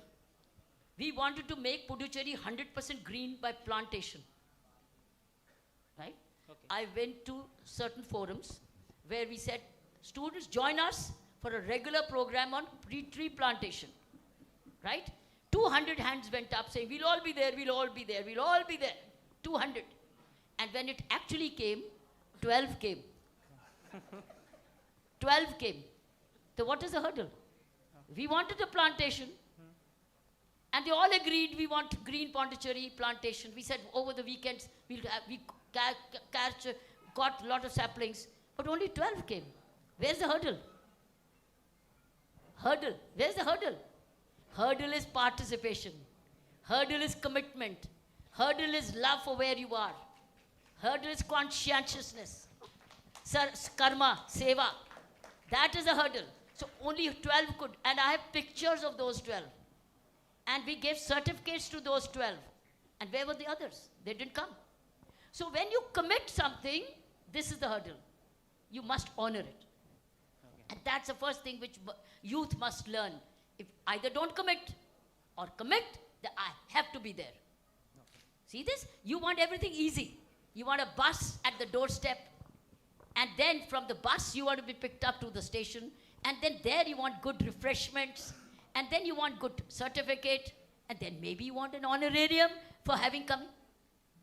That's the hurdle in this youth of this country.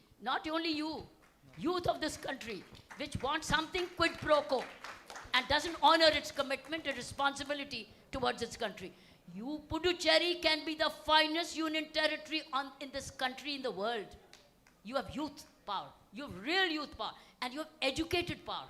You have the highest education quotient in the country here. Because almost everybody is literate. Almost everybody. Maybe over the 95% are literate. And you have educated, but you haven't skilled yourself. No skilling. There's no skilling of learning. I remember when we used to run vocational training centers, you know, they used to be running very low attendance.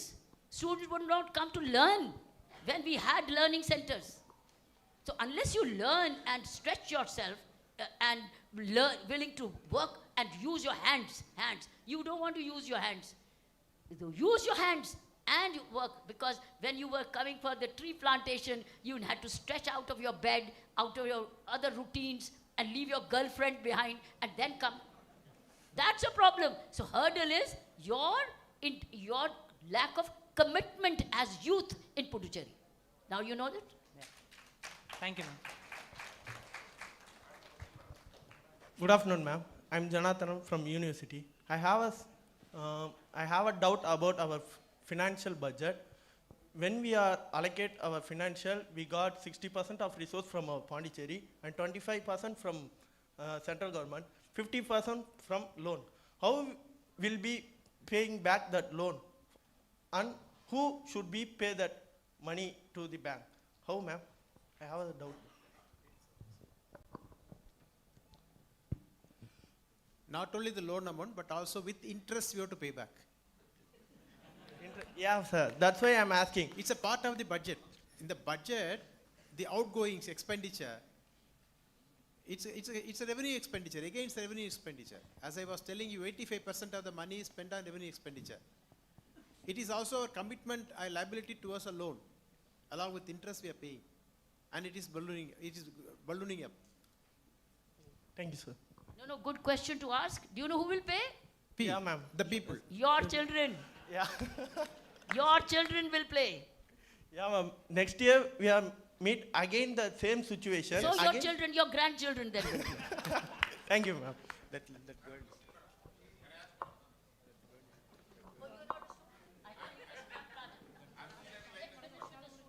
Let's finish with the students. Last question, please. That lady. The media can come last.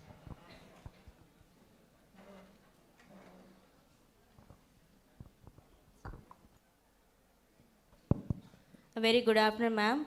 I want to ask you this question. What's your happiest day in Puducherry as a Lieutenant Governor? I spent 5 years happiest days. 5 years of happiest days. Every day in Pondicherry was my happiest day because I saw so much of happiness writ large over when we all served, when people celebrated, they came and children came to Raj Nivas to see a cinema. And when we went to the rural women and Swachhta women, we worked with sanitation workers. They were very happy days when we celebrated all our performance and duties with them. And all of them, basically it was to see the cheer in them. So it was every day a very happy day. Thank you, ma'am. And even including today. And one memorable incident. The current today's, why go far? This is also memorable, isn't it? But for me, each day was a memorable. That is the reason I wrote this book, to document the memories for you. So that you understand the memory, and there's a lesson in every chapter. There's a message for you, because tomorrow, you will all be leaders. You'll be all working. You'll be managers. You'll be somewhere as seniors, team members. You will learn a lot of leadership and management from this book. Because you all will be, in some way, managed. Thank you so much. I read your book, ma'am. Oh, good. That's why I took your question. Anybody else? We will have last 3 questions. வணக்கம் ma'am. Ma'am, local பரி election நடந்து ரொம்ப வருஷம் ஆகுது. அது ஒரு இம்பார்ட்டனும் and local கவர்னரோட இம்பார்ட்டன்ஸும் என்னன்னு சொல்லுங்கள் ma'am. Oh, that you have to ask your own elected representatives, not me, because that's their decision. When do they want the local body elections? This is their decision. Right? So please ask them. And you've elected them, haven't you? Yeah. So go back to them saying, I voted for you, now I'm asking you a question. Okay? Thank you. Next question. Hi, ma'am. Yes. If you are in, நீங்கள் வந்து கவர்னராக இருக்கும்போது அப்போ இருக்கிற Pondicherry government வந்து உங்களுக்கு வந்து cooperate பண்ணியிருந்தா இப்போ வந்து புதுச்சேரி வந்து எவ்வளோ டெவலப் ஆகிருக்கணும் ma'am?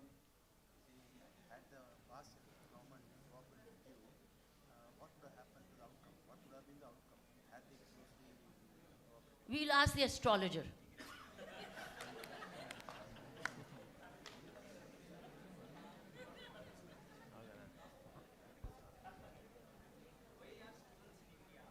Take a mic.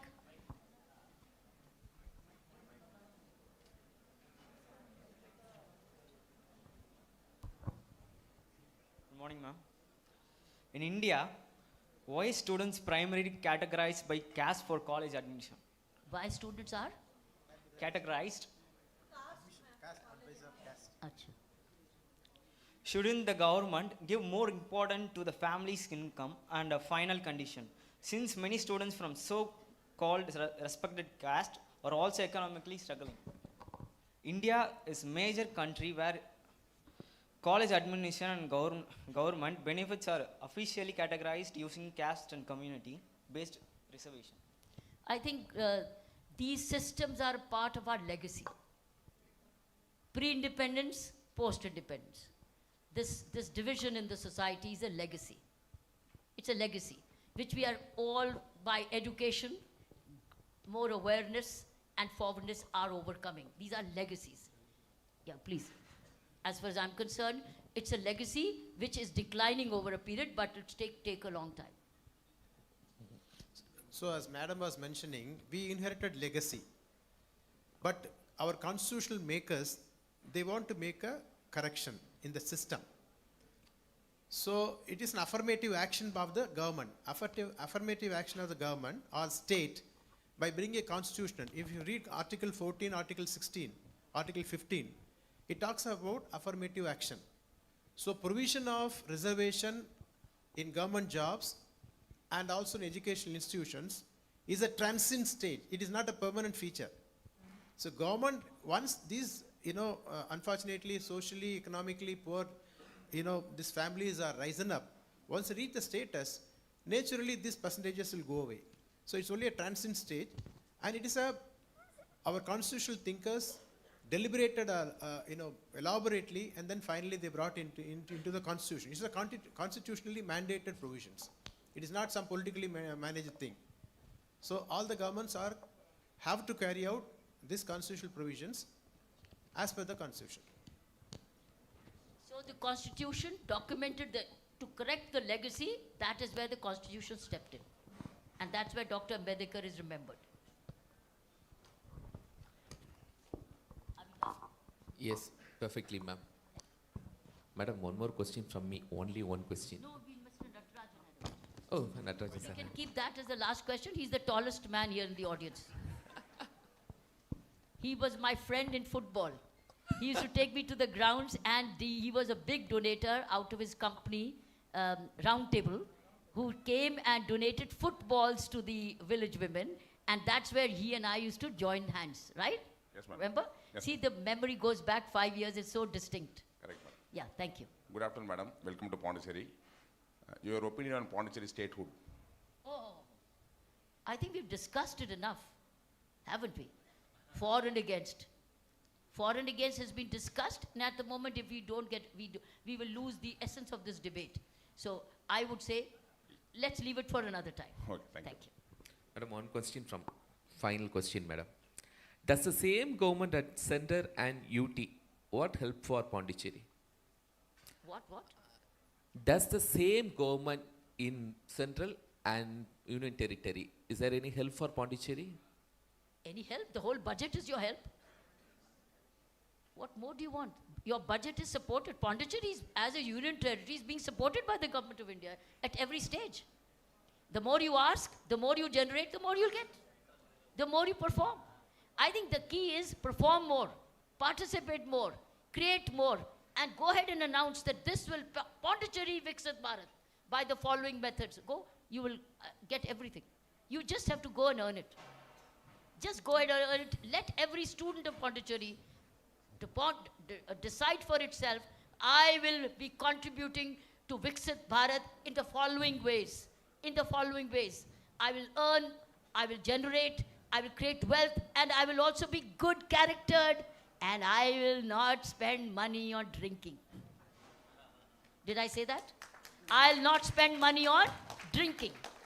And if I don't spend money on drinking, excise revenue will come down. But health will go up. The money on good health which is being spent will be saved. Don't you know that when you fall ill by drinking, you spend money on health and the budget is the same? So on one hand you may be earning, on the other hand you are spending. So it is a deficit budget. Thank you, ma'am. So I think that's the last one. You don't like the last answer? I like it. So I think that's the key, is everybody a healthy youth for Viksit Bharat, earning and wealth generating, and good character, and with good habits. That's Pondicherry. Devanidhi, sir, please conclude the session from your side, sir. Please conclude the session. It's a good discussion. நிறைய காரியங்களை நம்ம புதுசாக கற்றுக்கிட்டோம். So governor உங்களுடைய எக்ஸ்பீரியன்ஸை share பண்ணிட்டாங்க. மத்திய அரசாங்கத்தினுடைய சப்போர்ட்டு பாண்டிச்சேரிக்கு எவ்வளவு தேவைங்கிறத நம்ம பேசினோம். ஸோ மக்கள் That means 2 engine sarkar. Sorry? Double engine sarkar, you are saying. I cannot make a political statement. But only thing is, whosoever may as be... a bureaucrat, talking about double engine sarkar. As a bureaucrat, what I am saying is, Union Territory has to always work with central government. Because it's a territory of the Union. So, any elected government, irrespective of political hue, color, anything, they have to work with the central government. மத்திய அரசாங்கத்தோடு சேர்ந்து தான் புதுச்சேரி மாநில அரசாங்கம் இணைஞ்சு செயல்பட்டால் தான் மக்களுக்கு அது பயனாக இருக்க முடியும். இதுதான் நான் சொல்ல முடியும். இந்த செஷன் அப்படி ரொம்ப மிக முக்கியமான செஷனாக இருந்துச்சு. அதுவும் 2026 அசம்பிளி எலெக்ஷனை புதுச்சேரி சந்திக்க போகிற இந்த நேரத்தில் the former lieutenant governor of Puducherry Kiran Bedi மேமுடைய விஷன்ஸ் நிறைய விஷயத்த சொல்லியிருக்கிறாங்க. ஹோப் உங்களுக்கு இந்த விஷயங்கள்ல இருந்து அவங்க என்ன பொலிட்டிக்கல் மெசேஜ் சொல்கிறாங்க, இங்கே இருக்கக்கூடிய சிட்டிசன்ஸ் என்ன உங்களை டெவலப் பண்ணிக்கணும் அப்படின்னு சொல்கிறாங்க மெசேஜஸ் எல்லாம் உங்களுக்கு ரிசீவ் ஆகிருக்கும். Madam Kiran Bedi ma'am, thank you for your advices and the lecture and for your answers. Thank you. And Devanidhi sir, wonderful discussions with you, and it's very good. Within 10 minutes you give a lot of information about Pondicherry, Puducherry. Thank you once more. Thank you very much. Thank you all. Be pleasant here. Thank you all. Madam, I small request honorarium everyone to to be seated.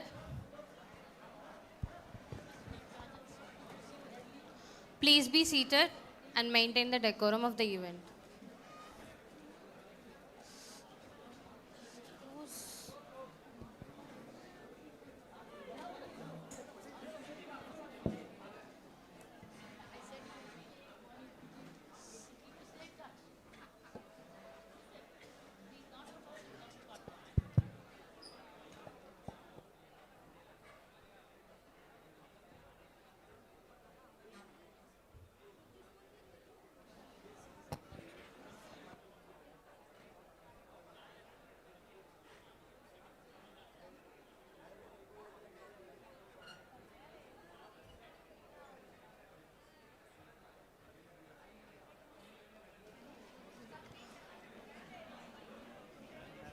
To the invitees and the attendee students, there is an announcement.